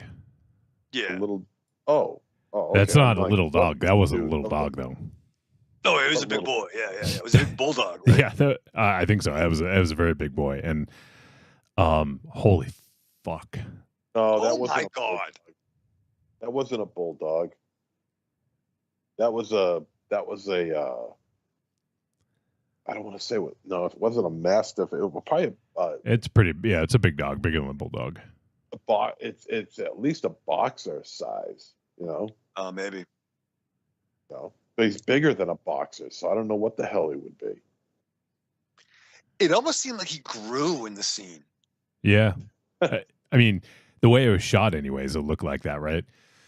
But yeah, holy shit! Like, and the camera angle for that too, because you can see the son, right? Like the kid on the stairs. Oh, that was shocking. Like when that happened, it completely fucking threw me. I had no clue that was going to happen. Like sometimes it's foreshadowed, right? Like you might get like some tell that something's brutal is going to happen, but nope, not at all in this one. Well, I think the scene was a tense scene because you have the adults arguing. You know, obviously, Argentinian Hugh Jackman has a history with Argentinian Hugh Jackman. He kind of had that like Logan vibe. Yeah, he kind of did. Yeah, it's a compliment. You know what I mean? But there's the grown-up shit, and then there's the other smaller stuff. But this, as the scene is getting various tension, it just pole vaults over the line of, you think it's you want to get nuts? Come on, let's get nuts. Yeah. Oh man, that was fucking crazy. And just the way that whole played out, like the tension just ratcheted up so much because when he walks in and he starts taking off his clothes, you already know like it's getting fucking tense. She's like, "Get the fuck out of here!" Like she's like yelling at him like fucking crazy, right? It was a fucking domestic dispute, so of course it's uncomfortable. You know, it's like it's a fucking school day, and the kids aren't even going to school yet, so it's fucking early. Yeah. Oh man, that was like, and once again, like, you guys know how I feel about animal violence, but like I almost hesitate to say I almost didn't mind it in this because it was so fucking brutal and like out of nowhere. And then what happens later on when the other guy, the stepdad or whatever, finds them, that was kind of brutal. But the dude, he's like, no guns. Like, dude just didn't fucking listen. And oh man. But to be fair, like, he did not explain the scene. No, of course not. But but he's, when you show up into your ex's house, I think he said that he like disappeared for like 4 years or something. So like all of a sudden you show up and then you're getting naked. Like that's the first thing that happens before talking about any of this evil shit. It's like, all right, dude. Well, yeah, I can understand. then she's going off on him, and then just the tension in that scene was like just insane.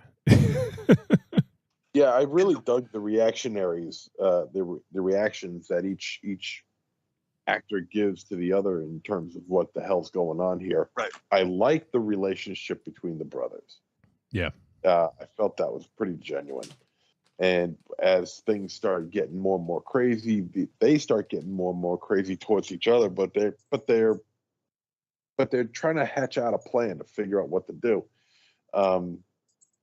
As far as the situation where over at the guy's ex-wife's house is concerned, I thought that was very well done, because that just it brought a whole sense of what's the word I'm looking for, of danger, a whole sense of danger to a bunch of people that know nothing about what's going on, even though this is getting to be a widespread thing.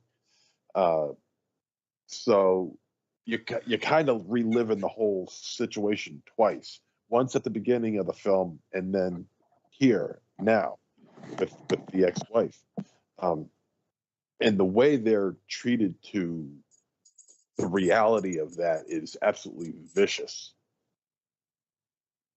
One of the most vicious reality checks I've ever seen in a horror film, to be perfectly honest. It was brutal. Yeah, it was. And it just got worse from there as the film continued. Yeah, once it sort of like went there, it didn't really relent. I mean, there was moments where you get like a brief respite, but other than that, it was pretty relentless. And that still might have been the most intense scene in the ex-wife's house. But, you know, there are some others, especially when you see the ex-wife later on walking down the road. Oh, yeah. Yeah. That scene and some of the stuff that happens at the school. And, yeah, there's definitely a lot of other crazy scenes. But that one might have taken the cake for the craziest and the most hectic and fucking panic-inducing. Yeah. Now, would you refer to this as a zombie film? Because I'm still on the fence as to whether I would or not. I mean, we have the situation where people who die come back to life.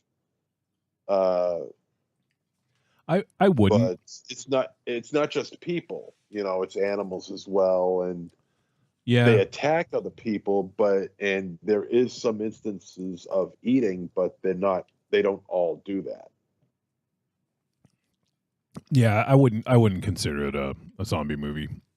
It's a possession movie ultimately, but it's kind of more than that, though. You know, in a way. Well, it's a sickness movie. It's like a contagion movie. Yeah. Yeah, kind of like the Crazies. But the thing is, they never really said that if you get it on you, you're infected per se. Because it's one of those movies I'd like to see again. You know, because now that I understand what's happening and what you know, everything that occurs, I feel like it'd be easier to sort of like break down all the things that happened, and sort of like take a look at the rules overall. Because I think that it probably would be more enlightening, I guess, on the second watch. Because there's some stuff that does it actually get transmitted? You know, I'm trying to think. Did we see any instances of that, or is it just one of those things that? No, it has to be. I think it has to be an outright attack, or you know, not just like exchange of bodily fluids, but I mean just a vicious attack where you actually end up dying. Well, yeah, because earlier on they say, "Did you get that stuff on? Did you get any of that stuff on you?" You know, because it's almost like alludes to the fact that it could be contagious. But yeah, it's But then, go ahead. and I was wondering that too. I mean, it is when he takes his clothes off, the dog does smell his clothes. That's really quickly. I mean, that's Yeah, he kind of. I think he did some licking too. Oh yeah, fair. But there's the other kid that came to the house in the middle of the night. Yep. So I took it almost like wherever that body was moved, that was like the Necronomicon opening. Yeah, pretty much. You know, and kind of like the infection. They were trying to leave the city. The infection was, I'm saying infection, but it was like a blight. I would say more like a blight. You know, like blight, right? Because I don't think it was like airborne or anything like that. It just was like whatever this evil wanted to do, it could sort of do within like this proximity. So yeah, I mean, and that's kind of what it is. That's why, like, you know, I wouldn't classify this as a zombie movie, but I would say that it's just like it's about like a fucking like ancient evil, like, and we don't even know like what kind of evil. Like, there's still a lot of like kind of unanswered questions about the evil. Right. And there's some stuff later on in the film where we get the idea that, oh, well, maybe there is a little bit more to this story when we meet the other character, the woman that the brother introduces. I don't remember her name, unfortunately. Mika. Yeah, something like that. Yeah. So when she's introduced, you know, we almost get like a little bit more of the lore behind it. You know, we get sort of insight into, you know, what might be going on. And she was almost like, you know, she had said, oh shit, who are the Conjuring, the people, the based on the Conjuring, MZ? What were their names? The Warrens. Thank you. The Warrens. Yeah. So it's almost Leslie Warren. Yeah, like she was talking like she was almost like the Warrens, where you know they would put on these fucking like these gimmick, to coin Raven Shadow's term, they use these gimmicks to you know, to like put on these seances and like these fake things. And so when she had mentioned when she encountered a rotten, she thought it was a fake, but it was actually a real thing. So that's, you know, one of those things where I thought it was interesting, and I liked that character. I kind of wish we'd spent a little bit more time with that character, because I thought she was really interesting and you know, sort of introduced a lot to the story. But you know, her time was limited. I guess we'll say. Yeah. The only character that I felt like I had a problem with was the autistic kid. I feel like that they kind of threw him in there just. I don't want to make it. I don't want to make this sound uncaring or anything like that, but I feel like they kind of threw him in just to make things worse for the people around him. Because you know, sooner or later, this possession, this disease, whatever you want to call it, is going to start hitting this kid. Well, I mean, you wouldn't have him in. I don't. I just feel like he's, you know, to make the kid autistic is like purposefully trying to make the situation worse.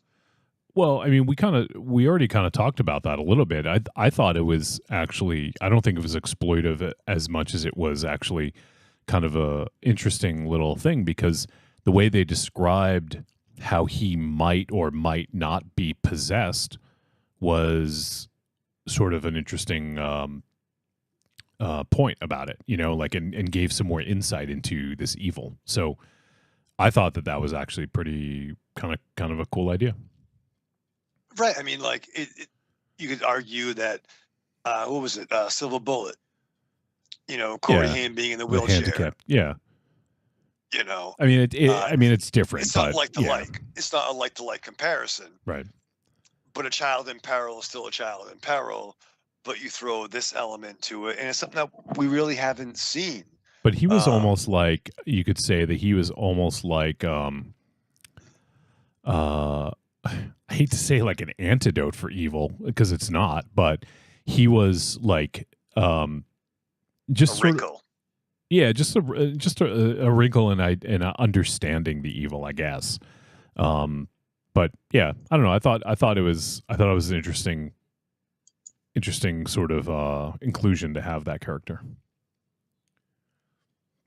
And it adds more to the struggle. So not only does the guy, show up at his kid's mom's house, yeah, bring the carnage there, takes the kid as no medicine, they have no money.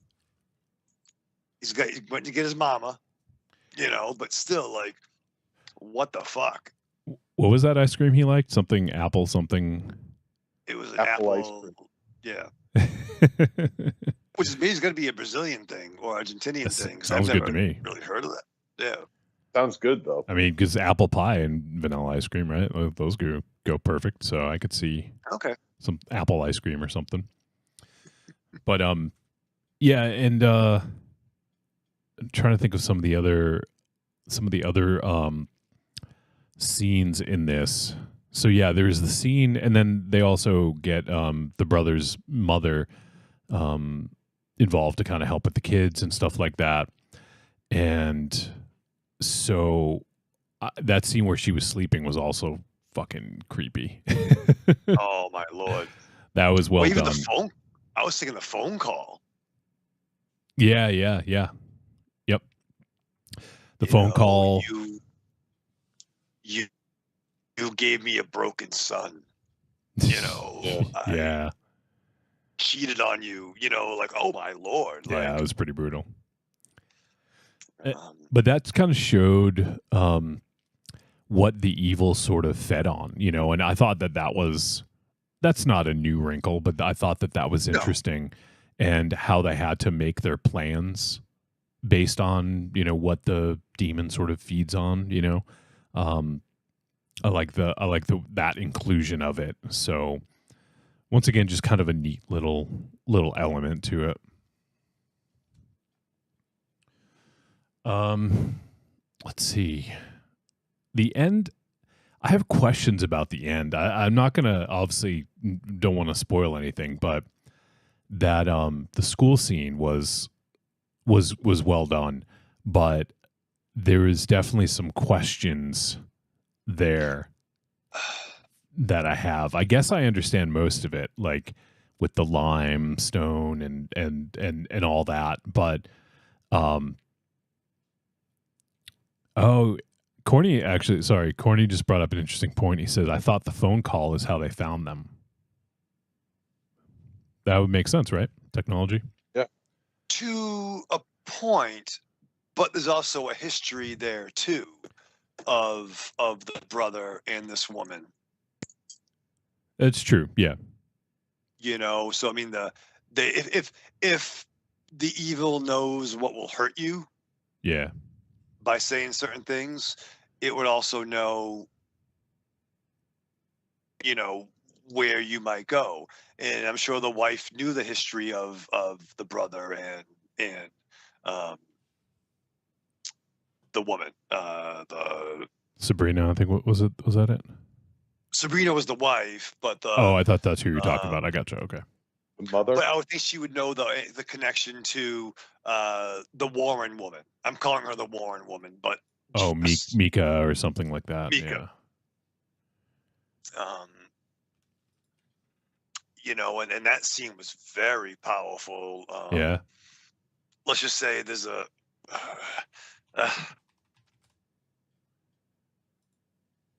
the walking scene.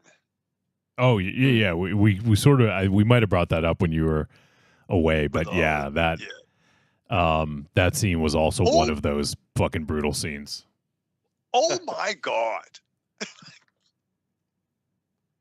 Is that your new thing to say now? Oh my God. Oh my Lord. He's been saying it forever. I'm sorry. Yeah. Maybe I should just go back to saying or I'm tired. Well, I understand that a little better. So I found the character names. Mirtha or Myrta. It's Mirtha was that woman who was like the Warren sort of proxy. Murder was the case that they gave me. But yeah, I guess we'll talk about that scene. So when the grandmother tells I think it was Pedro, I think was the brother with the kids. Yeah. So when he goes up to see the ex-wife and that scene where she jumps out the window, that was also pretty crazy. And then so the brother Jimmy goes to try to find the ex-wife, and that whole scene was fuck, man. That was intense. I kind of don't want to spoil that one either, but it's how do you even describe it without describing it? I don't know. Like it's sort of what MZ was referring to earlier about going all the way, like showing something that typically isn't shown in many American films. But in the way that she was doing it was like fucking crazy. the hand. Oh, and I got a sense that a lot was going on. Like a lot was happening. I mean, the characters too did a lot of backtracking too. They drove so far to get away from where the rotten was like dropped, and they had to backtrack going back to the same place. So I think as they were doing all this driving, shit was happening. Like, even the line when they're like, "Oh, the lights are off," they're doing the protocol. So it was like almost like they knew what to do.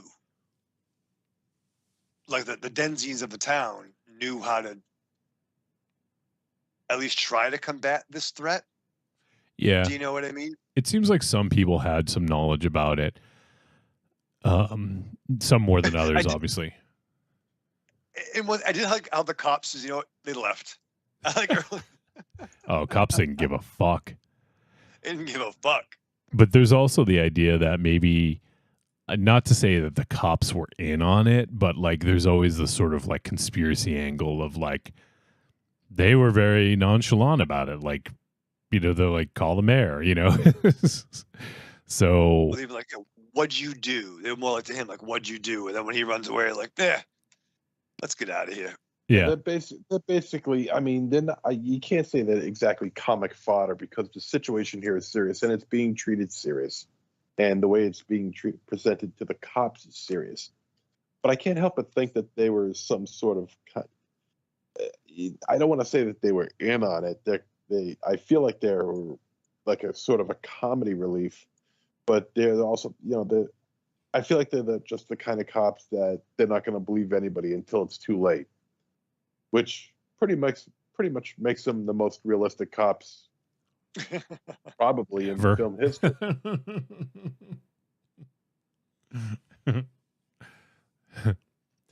Yeah, and okay, so yeah, and then the school scene was like that seemed like everything just happened so fast, like not fast, but like you're trying to sort of like unravel everything that's going down, and there's just a lot of shit going down in that scene with the woman setting up her like weapon, which Corny said that weapon was some Da Vinci ass shit. He's right about that. Yeah. Just fucking trying, and fucking Argentinian Hugh Jackman don't want to listen.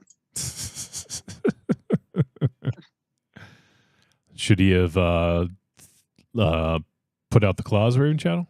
Oh, that'd be fucking awesome. If he popped his claws. Snicked. Snickety snooch. All right, so. And just before, like, the door scene, I popped a lot. The door scene. You got to give me more. When the girl came to the door and Argentinian Hugh Jackman had enough of the asking questions. Boom, when he opens the door. Oh yeah. All right. What else? What else? Lots of Anything child else? violence. Yeah. Yeah. Anything else you guys want to that we haven't brought up that you want to talk about? I don't think so. Okay.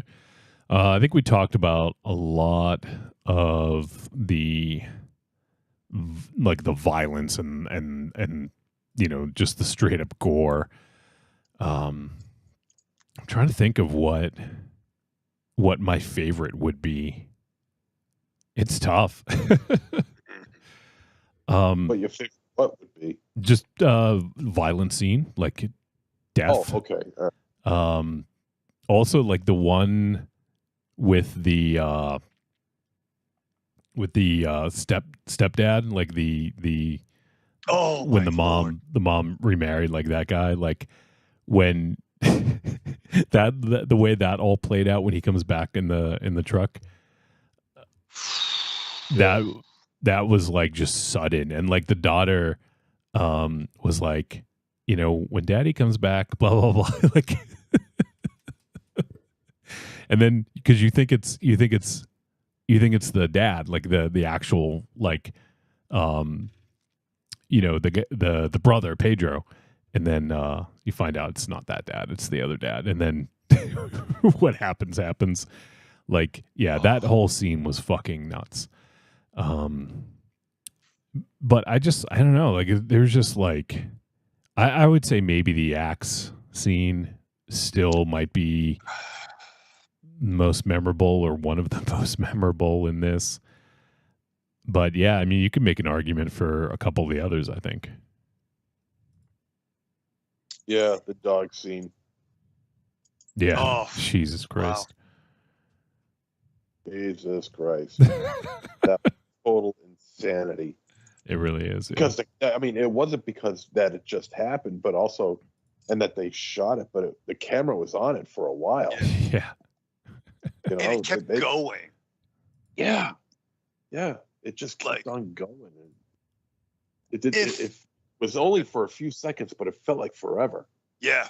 Well, and that's the thing about it is like you guys said, the fact that it was like showing, like it was over the shoulder of like the dog and the child, and it's like, oh, like this is just kind of an interesting camera angle. But it's kind of lingered for a few seconds. So that's why you didn't think, because that's something that you typically would see a jump cut to, right? It would just be like, what's going on, like, but we got to see the calm before the storm on that one. And it was fucking crazy. That was impressive. That, like, I don't think I've ever seen, I can't remember seeing too many fucking shots like that. No. So you know something's going to happen, but it doesn't prepare you for what does happen. Right. Like I said, I know some other movies might just do the act, like go for the motion, right, and then cut to the what happened, the outcome, or you might just turn and see the outcome. Mm-hmm. But this went in, and yeah, the way you gotta see it. You gotta see it. That's all I can tell you. Yeah.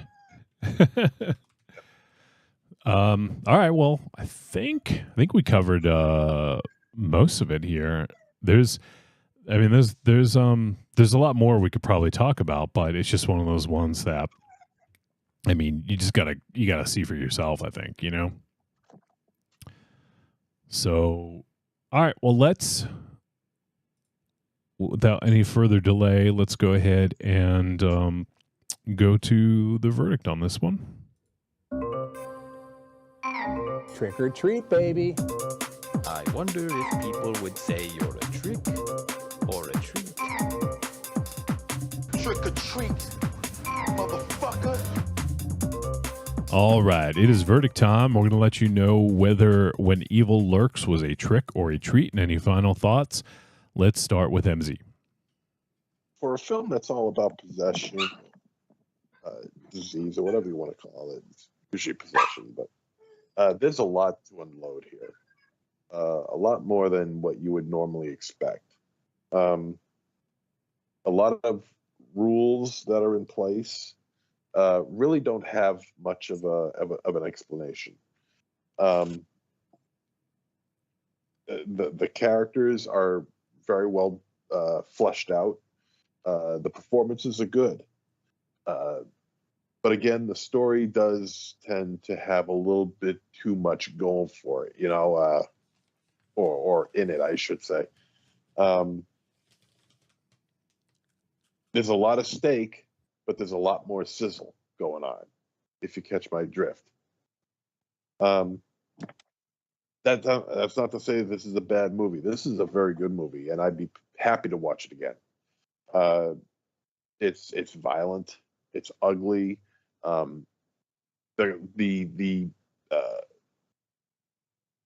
The two brothers in this film are really good together. There's a certain organic feeling between the two. You can sense it. You can feel it. It feels genuine. It feels real. And that's a very good. Those two put in probably the best performances in the film.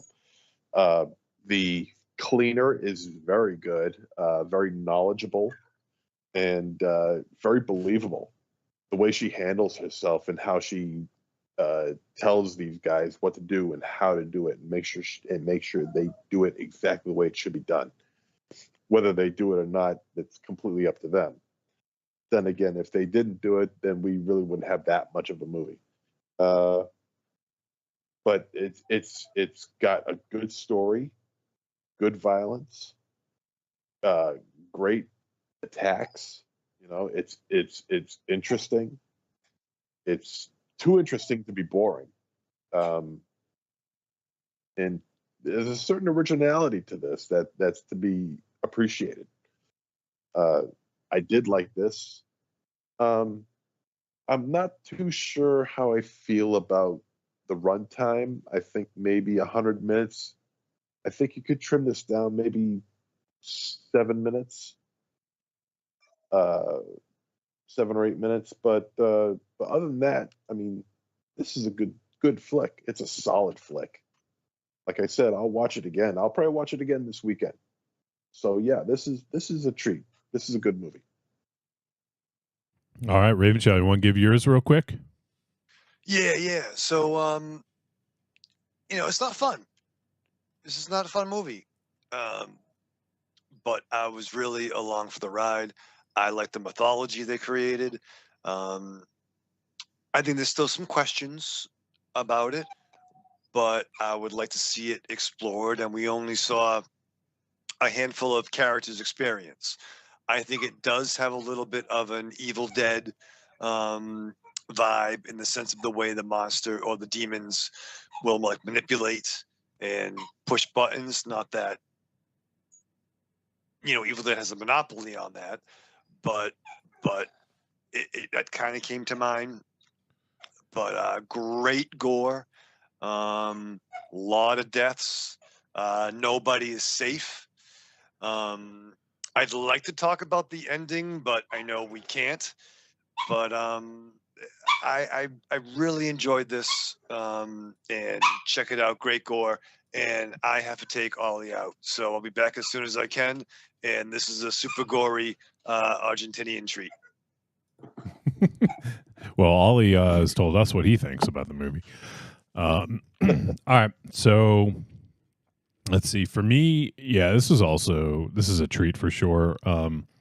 It's brutal. It's unrelenting at times, and I feel like I'm trying to remember some of the others, but I feel like we've watched a few movies. This Talk to Me come to mind, of like kind of brutal, unrelenting horror films. I would say those are two. I want to say that there's maybe one or two others that we checked out this year. I can't. I'd have to look back and see some of the others, but yeah, it's it's really well made. It's a really good movie, and I got to check out. Oh my God, what's his other movie? Terrified. Yeah. I hadn't seen it, so I got to check out Terrified because I really like this movie and I like this dude's style. So I'm sure it's very, very good. See if there's anything else.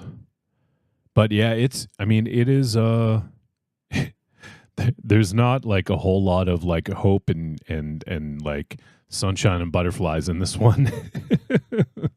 So it's brutal, and there's not much happy going on, but then again, I mean, that's fucking life, right, MZ? That's true. So, but yeah, definitely check out When Evil Lurks. It is available on Shudder if you guys have it, and give it a look. And yeah, let us know what you think. Shoot us a voice message down the road at some point if you ever check this out. I'd love to hear what people have to say about it, and I will be curious to see if this pops up on any best of lists, whether it's ours or other people, because it is getting talked a lot about for that sort of thing. So, all right, now next week, let's see. I think MZ knows what movie we're doing. He may have forgotten, but because this one's been on the works for a little while. But I have a copy of it in my hand right now, and let me see if I can show it on screen here. So it's a Blu-ray. Look at that, MZ. See? And what is it? Oh, can you see it through the? See it. I can't see it through the. I can't see it through the cellophane. There. You can't see it through because I put it too close to the light and the cellophane.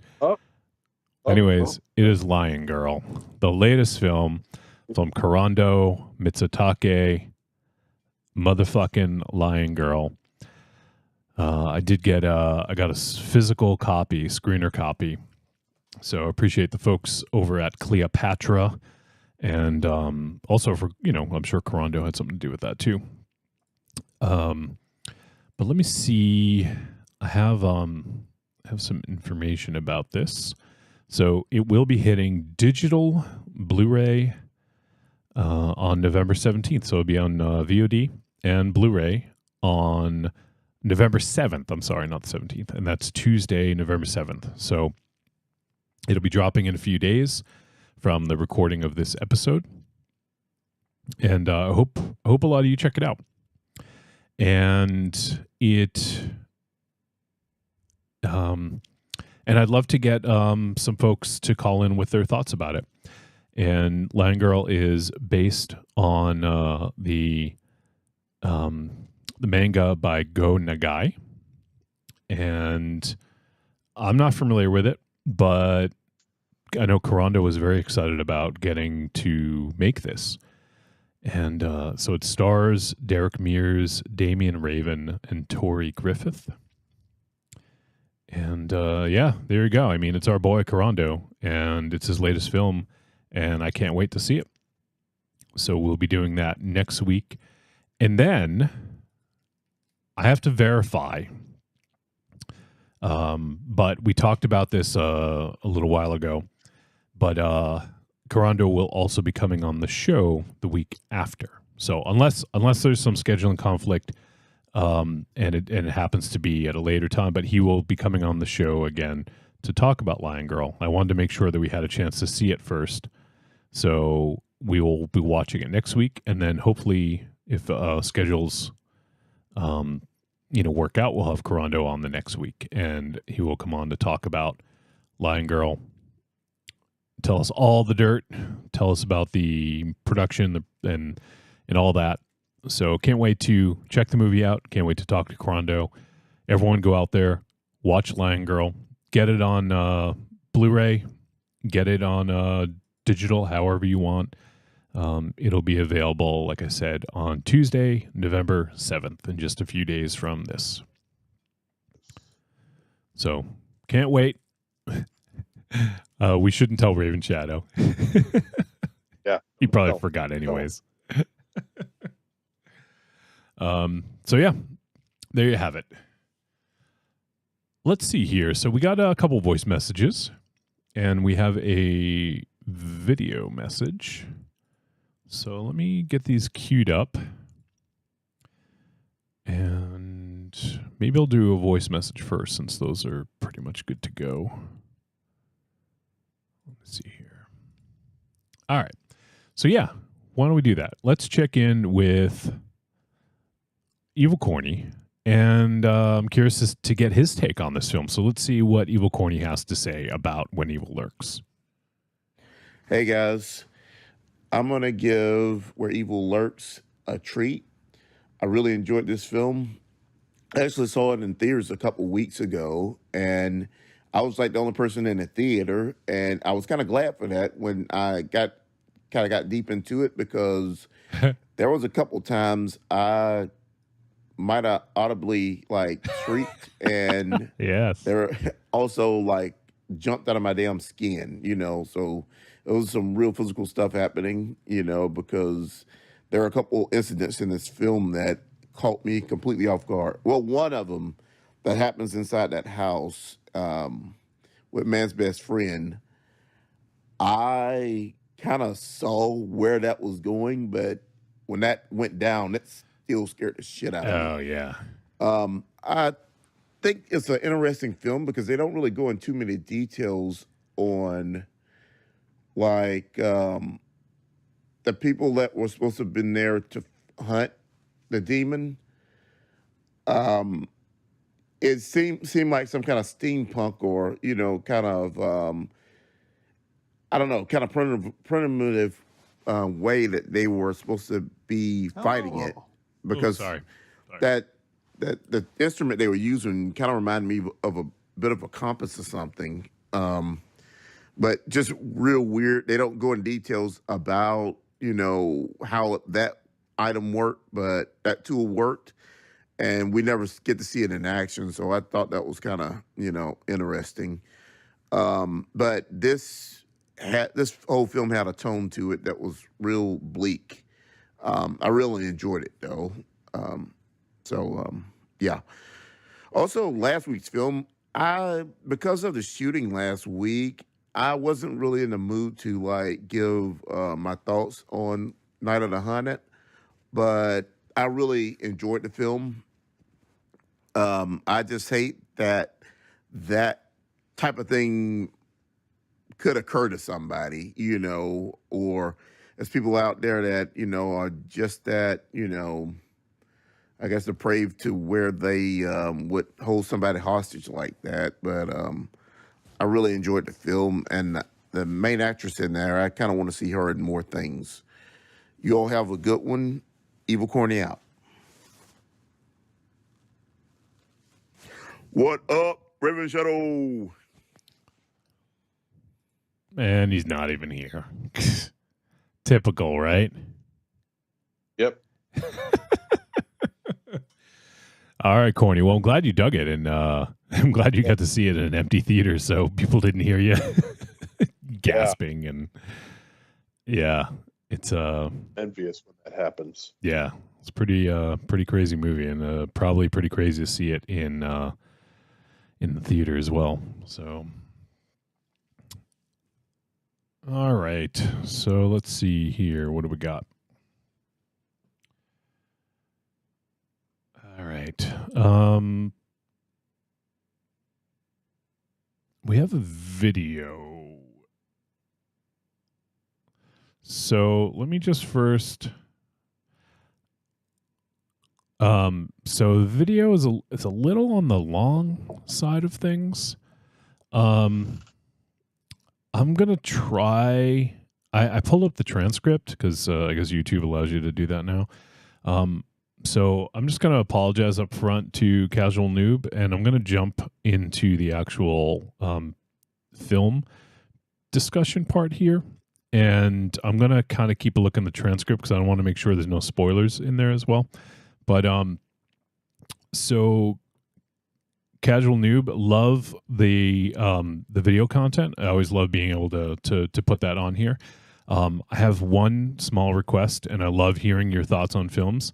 But if you could try to get the film reviews a little bit more brief, a little bit. Typically, we like to do under 3 minutes. So if that's possible, you can just give high level. Like, let's say you were doing your own verdict, like we do. I know sometimes we can get rambly as fuck with those, but if you could just try to give the highlights, that would be preferred, because I don't want to not play someone's message, and I never listen to them ahead of time, never. So I always want the honest, open reaction when I play it, So I never listen to them ahead of time for that very reason. But it's a little tough to do something that's like over eight minutes. So I just wanted to kind of put that out there. Don't stop sending stuff in. Love the enthusiasm, love the insight, and love the the passion about watching films. But it's just we typically try to keep them under 3 minutes. Sometimes they go a little over. Yes, sometimes some people, like I think like Josh, sometimes when he calls in for 4 or 5 film reviews, sometimes those can go for 4 or 5 minutes maybe. So that's every once in a while is fine. But yeah, I don't want to ramble on about it. I just wanted to say, I hope it's not discouraging. We love the enthusiasm. We love the content. So don't stop that. But if you could just make them a little bit more brief, brevity. How's Ollie doing, Raven Shadow? He's having a hard time. I don't know. He does not like you podcasting. He's trying to get you to stop. Yeah. Hang on. Hang on. I was just gonna tell him about what Corny said, but fuck that. All right. Now let's check in with Casual Noob and see what is going on with the man and what he thought about this flick. Oh, I gotta hit play. There we go. The beginning, not the end. But I felt this movie was a big treat. The goods with this movie was also being a foreign film, I would call it, because it's, made in another country. The production and camera value was spot on, I would say. Like, usually when you get a movie with subtitles and in another language, you will get you'll basically get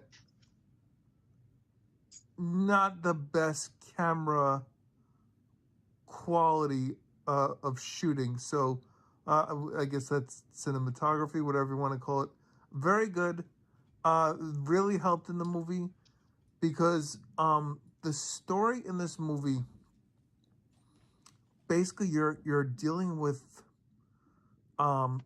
people who are either infected or possessed, I guess. And it wasn't very clear. They really didn't get too, what I would say, detailed on it. They left a lot up for interpretation. But basically, something happens. There are some rules as to what you need to do to not spread or make this get worse. And obviously, it wouldn't be a movie if the people in the movie did not make it worse. Very good. The killings were very grotesque. A lot of the makeup and visuals, very good. You felt that although there was a creep factor, but for some reason, I don't know, maybe it was because I don't know, it was in another language, so I was reading and not engaged in the dialogue, kind of like when things were supposed to creep you out or almost like scare you. I don't know. I found myself laughing like that. It was funny. I don't know. It almost seemed comical, almost like a Sam Raimi and Army of Darkness kind of comical horror, even though it was a lot more serious and gory and stuff like that. But yeah, I definitely enjoyed this. You everything wrapped back around, which was nice. The story was well put together. Although, like I said, I kind of felt that, although that might be a difference in cultures where they lean into more of that superstition and things aren't explained as much. So maybe because of that, the different cultures, and the people who are writing and producing this movie where it was is different than, like, if you had something over here, you would have to, be very explained, and you can't leave any stone unturned. So, if you want a movie where you basically can sit there and discuss, what you kind of felt were, what was accurately depicted and what wasn't, this is a great movie for that discussion. So that being said, not to get too spoilery, but the story of the characters was very well done. But like I said, the lore of exactly what went on, I felt that they gave you just enough to understand that this was basically something had basically happened that changed the way that the societies worked with things. And then it was almost like, it reminded me almost of in Freddy versus Jason, the way that they dealt with Freddy was to completely, like, almost like be aware of it, but to ignore it. Almost like I felt, maybe not as much here, but it felt like from a little bit of the dialogue that was said that they understood what was happening with these possessed people and the rules, and certain people knew of it, but they had to keep it almost secret, which is why so many people didn't understand exactly how to handle this, which led to, this getting to be a worse problem than it was. So, I mean, for that, I mean, that's pretty interesting. I don't know why, like, these two characters, since this is something that's not known, why they knew about it, and they were not very well aware of it, but well aware of it enough to know that there was something going on. I don't know. So yeah, that's my take. I thought it was a big treat. Good movie for it was. The gore really sold it. The killings, very nice. Very surprising. It had that almost dread of, like, you didn't know how to end the evil to make it stop almost. So yeah. And then the ending was very another thing to discuss for the ages that you just didn't understand what it was. So I don't want to get into spoilers, but yeah, that was it. So anyway, this is Casual Noob Cybot, Sexy Librarian, signing out. And we kind of missed the joke at the beginning. He said because he watched a movie with subtitles that he wore his glasses. So he said he looked like a sexy librarian. So I apologize that the punchline didn't work, but I cut a little bit of the beginning out. But yeah, so I think some interesting thoughts, and yeah, sure. Really Thank you, Noob. Yeah, so appreciate that, Casual Noob, and glad you liked it. And yeah, there's a fucking brutal, man. There's some crazy shit in this movie, that's for sure. And glad you dug it. So yeah, like I said, please keep sending stuff. We love hearing from you. We love playing it. If possible, trim just a little bit. All right, we got one more. Let's see. All right, we're going to hear from our man, Carlitos. Hey, Trick or Treat Radio's Carlitos. How you guys doing? I wanted to call and just say that I really enjoyed the extra special Halloween special. I think Bob the Horny Ghost should make a return one of these days. No. And I also really enjoyed the talk of all the movie soundtracks. Every one of those you talked about, I have. Nice. Even the Spawn album, which is which I read a lot of places is considered like one of the worst albums. But I don't know. I really enjoy it. I do listen to songs every time from time again, especially the Slayer and Arcade Teenage Arcade. Yeah. I forgot I think that's the band name, but the Slayer one really because I like that song. Every time I listen to that song, I've been always kind of wanting to do this, but with I would like to splice video game footage with that song, particularly with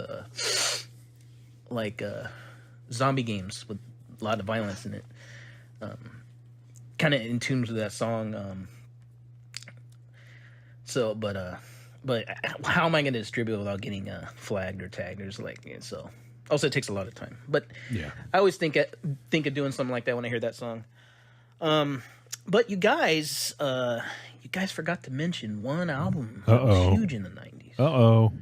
And I was a little disappointed. So let me just bring a little sample of what that is. All right, here, hold on a sec.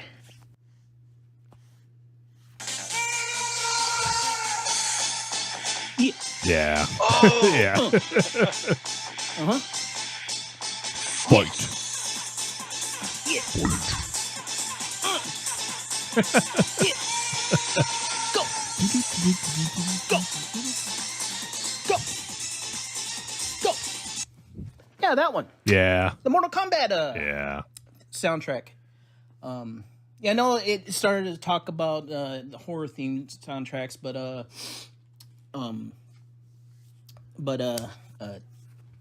went on to the other soundtracks, and Mortal Kombat, man. A lot of people think that's a techno-based soundtrack, but half of that was metal.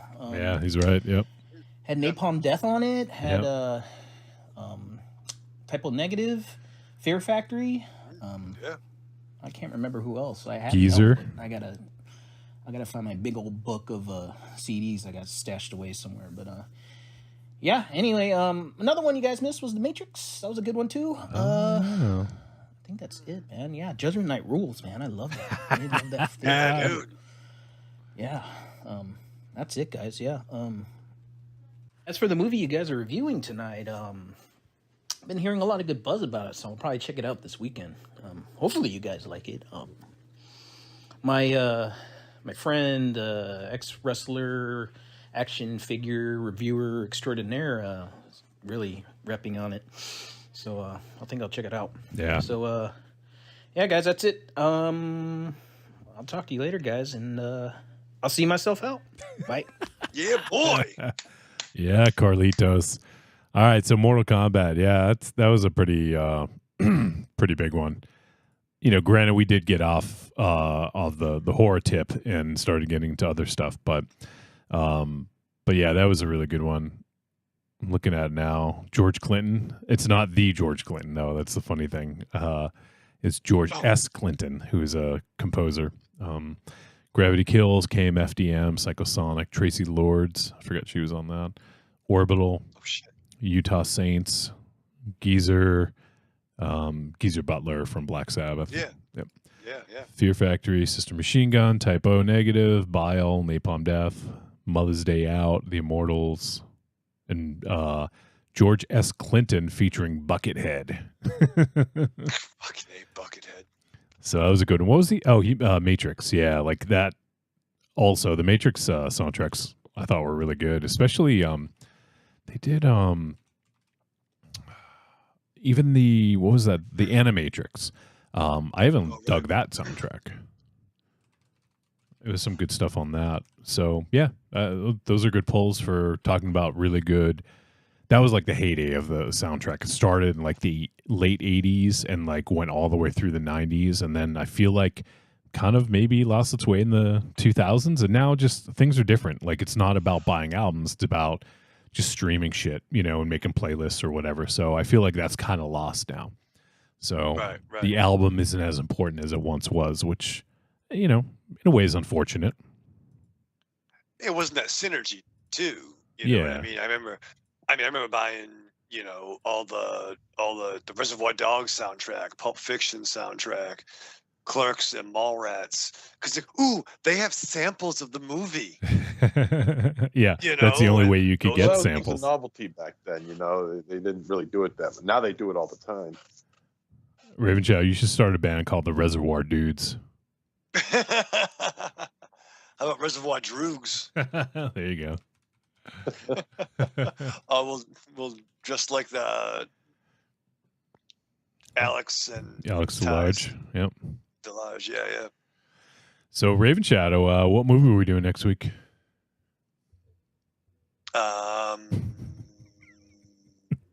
Sleepaway Camp 3. Yep, that's it. Go ahead and watch that one. Five Nights at Freddy's. Nope. Do I know the answer? You should. Oh, wait, don't tell me. Okay, I'm not. Are we doing that one? What one do you think? Tell me. With a friend? Tell me. He's a director and likes nudity. Jesus. And we drank beers with him in real nudity? life. That's what comes to mind. Well, have you seen his work? Like violence? Is it? Don't tell me. Are we doing? Name the movie. Are we doing Lion Girl? Yes, we are. Yeah, boy. I tried to show. Yeah, my screen keeps cutting out. The background is overruling, but yeah, here's Lion Girl right here. Got the Blu-ray. The Blu-ray. I hope you guys get copies. Have you guys seen any emails about that? Perchance. Not yet. Yeah. But I did get a check for $5.75 for owed money. Owed money. Like how you might have money that's owed to you. Oh. Like find something money or something or yeah. Ass money. Yeah. I actually got a check for $5, huh? Wow, you can buy 10 smokes with that, right? Half a pack. You can buy half a pack. I looked that up once before too, and I remember it being like a decent amount, like less than 100, but more than $5, like 50 or something. Yeah. And I never did it, so maybe I should. You should do it. Yeah. Does it get interest? Screaming. Yeah. Yeah. No. So yes. Ask.gov. And that's awesome because I am off on next Friday. Well, MZ just left. What the fuck? He's like, fuck you guys. Fuck you guys. I'm going home. Wait, I am home. There he is. I don't give a fuck about Corando. Yeah, I don't give a fuck about Corando and Lion Girl. So you're off next week, yeah? Or one day? Yeah, for Veterans Day. Not that I'm a veteran, but it's just the job is closed. Well, I guess technically you're a veteran of podcasting. It's true. It's just like fighting in a war. Jesus Christ. But yeah, we're getting fucked up on Thursday. I can't wait. I want to give Corando a hug and a kiss. And also, I mentioned this as well, but you probably, I know you didn't hear me, but we're supposed to have Corando on the week after. So he's been in Japan. So we said we'd touch base in the beginning of November. So I'm going to reach out to him in a couple days and get that squared away. But he'll be joining us probably the week after, if not like soon after. And we will talk all about Lion Girl and find out more about it from the man himself. Wait, so we're not seeing him next week? No, we're talking about Lion Girl next week. Okay. I want us to see the movie and have talked about it before we get information about it, you know? Oh. And I want to make sure people out there, listeners and viewers and all that, have an opportunity to see the movie as well. All right. Well, Monster Zero is in pain, but I'm confused. So we're not hanging out with Corando next week. We're watching, we're discussing the film. How many times do I say it? MZ, one more time. MZ, you're muted. Raven Shadow, we're watching the movie next week. The week after, we're talking to Corando. Okay? Yeah, End you of story. You got a problem with that? Can you? Why does he come on both weeks? Because that's not how it fucking works. It'd be so awesome if it was. We got to watch the movie and talk about it. What if we hate the fucking movie and we're like talking to Corando? We're not gonna. Well, I hope you guys are going to be honest. I'm gonna be honest, but I saw the first scene. But fucking treat.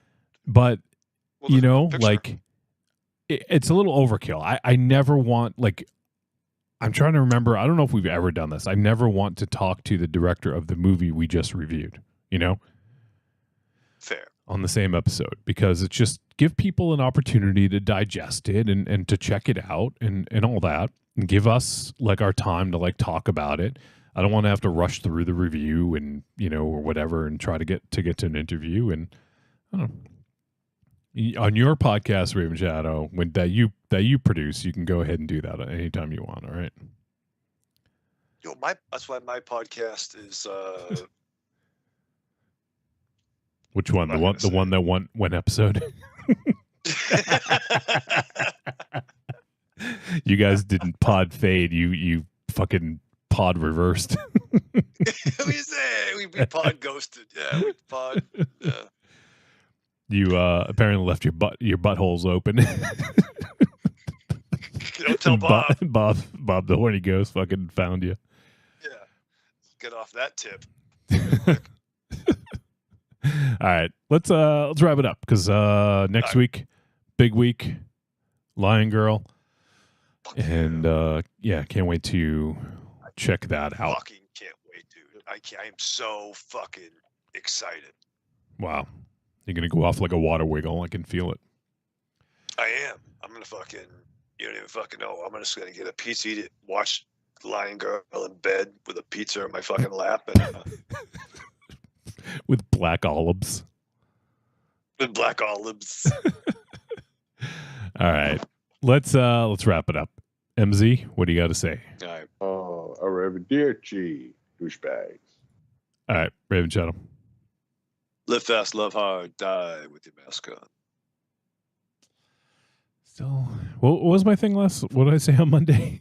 Keep your buttholes closed. Yeah, keep reaching for the stars. No, you don't want to do that. You don't want to reach for the stars. Yeah, or bend over. Well, you don't want to keep your butthole closed because you're going to be, walking around while you're getting bigger and bigger every day. Well, no, it was about Bob because we don't want to get dry haunted. So you got to keep your butthole closed. Yeah. Good night. Keep your butthole tight. All right, well, that's gonna do it. So we appreciate you guys tuning in, hanging out with us, and go check out When Evil Lurks. It's on Shudder. It is brutal. So be ready for that. Brutal truth. Yeah, brutal truth. And so next week, everyone go check out Lion Girl. It's going to be hitting Blu-ray and VOD on Tuesday, November 7th. It's just a few days from now. And come back. Let us know what you think. And get some questions ready for Corando the following week because we're going to have him on the show. Yeah.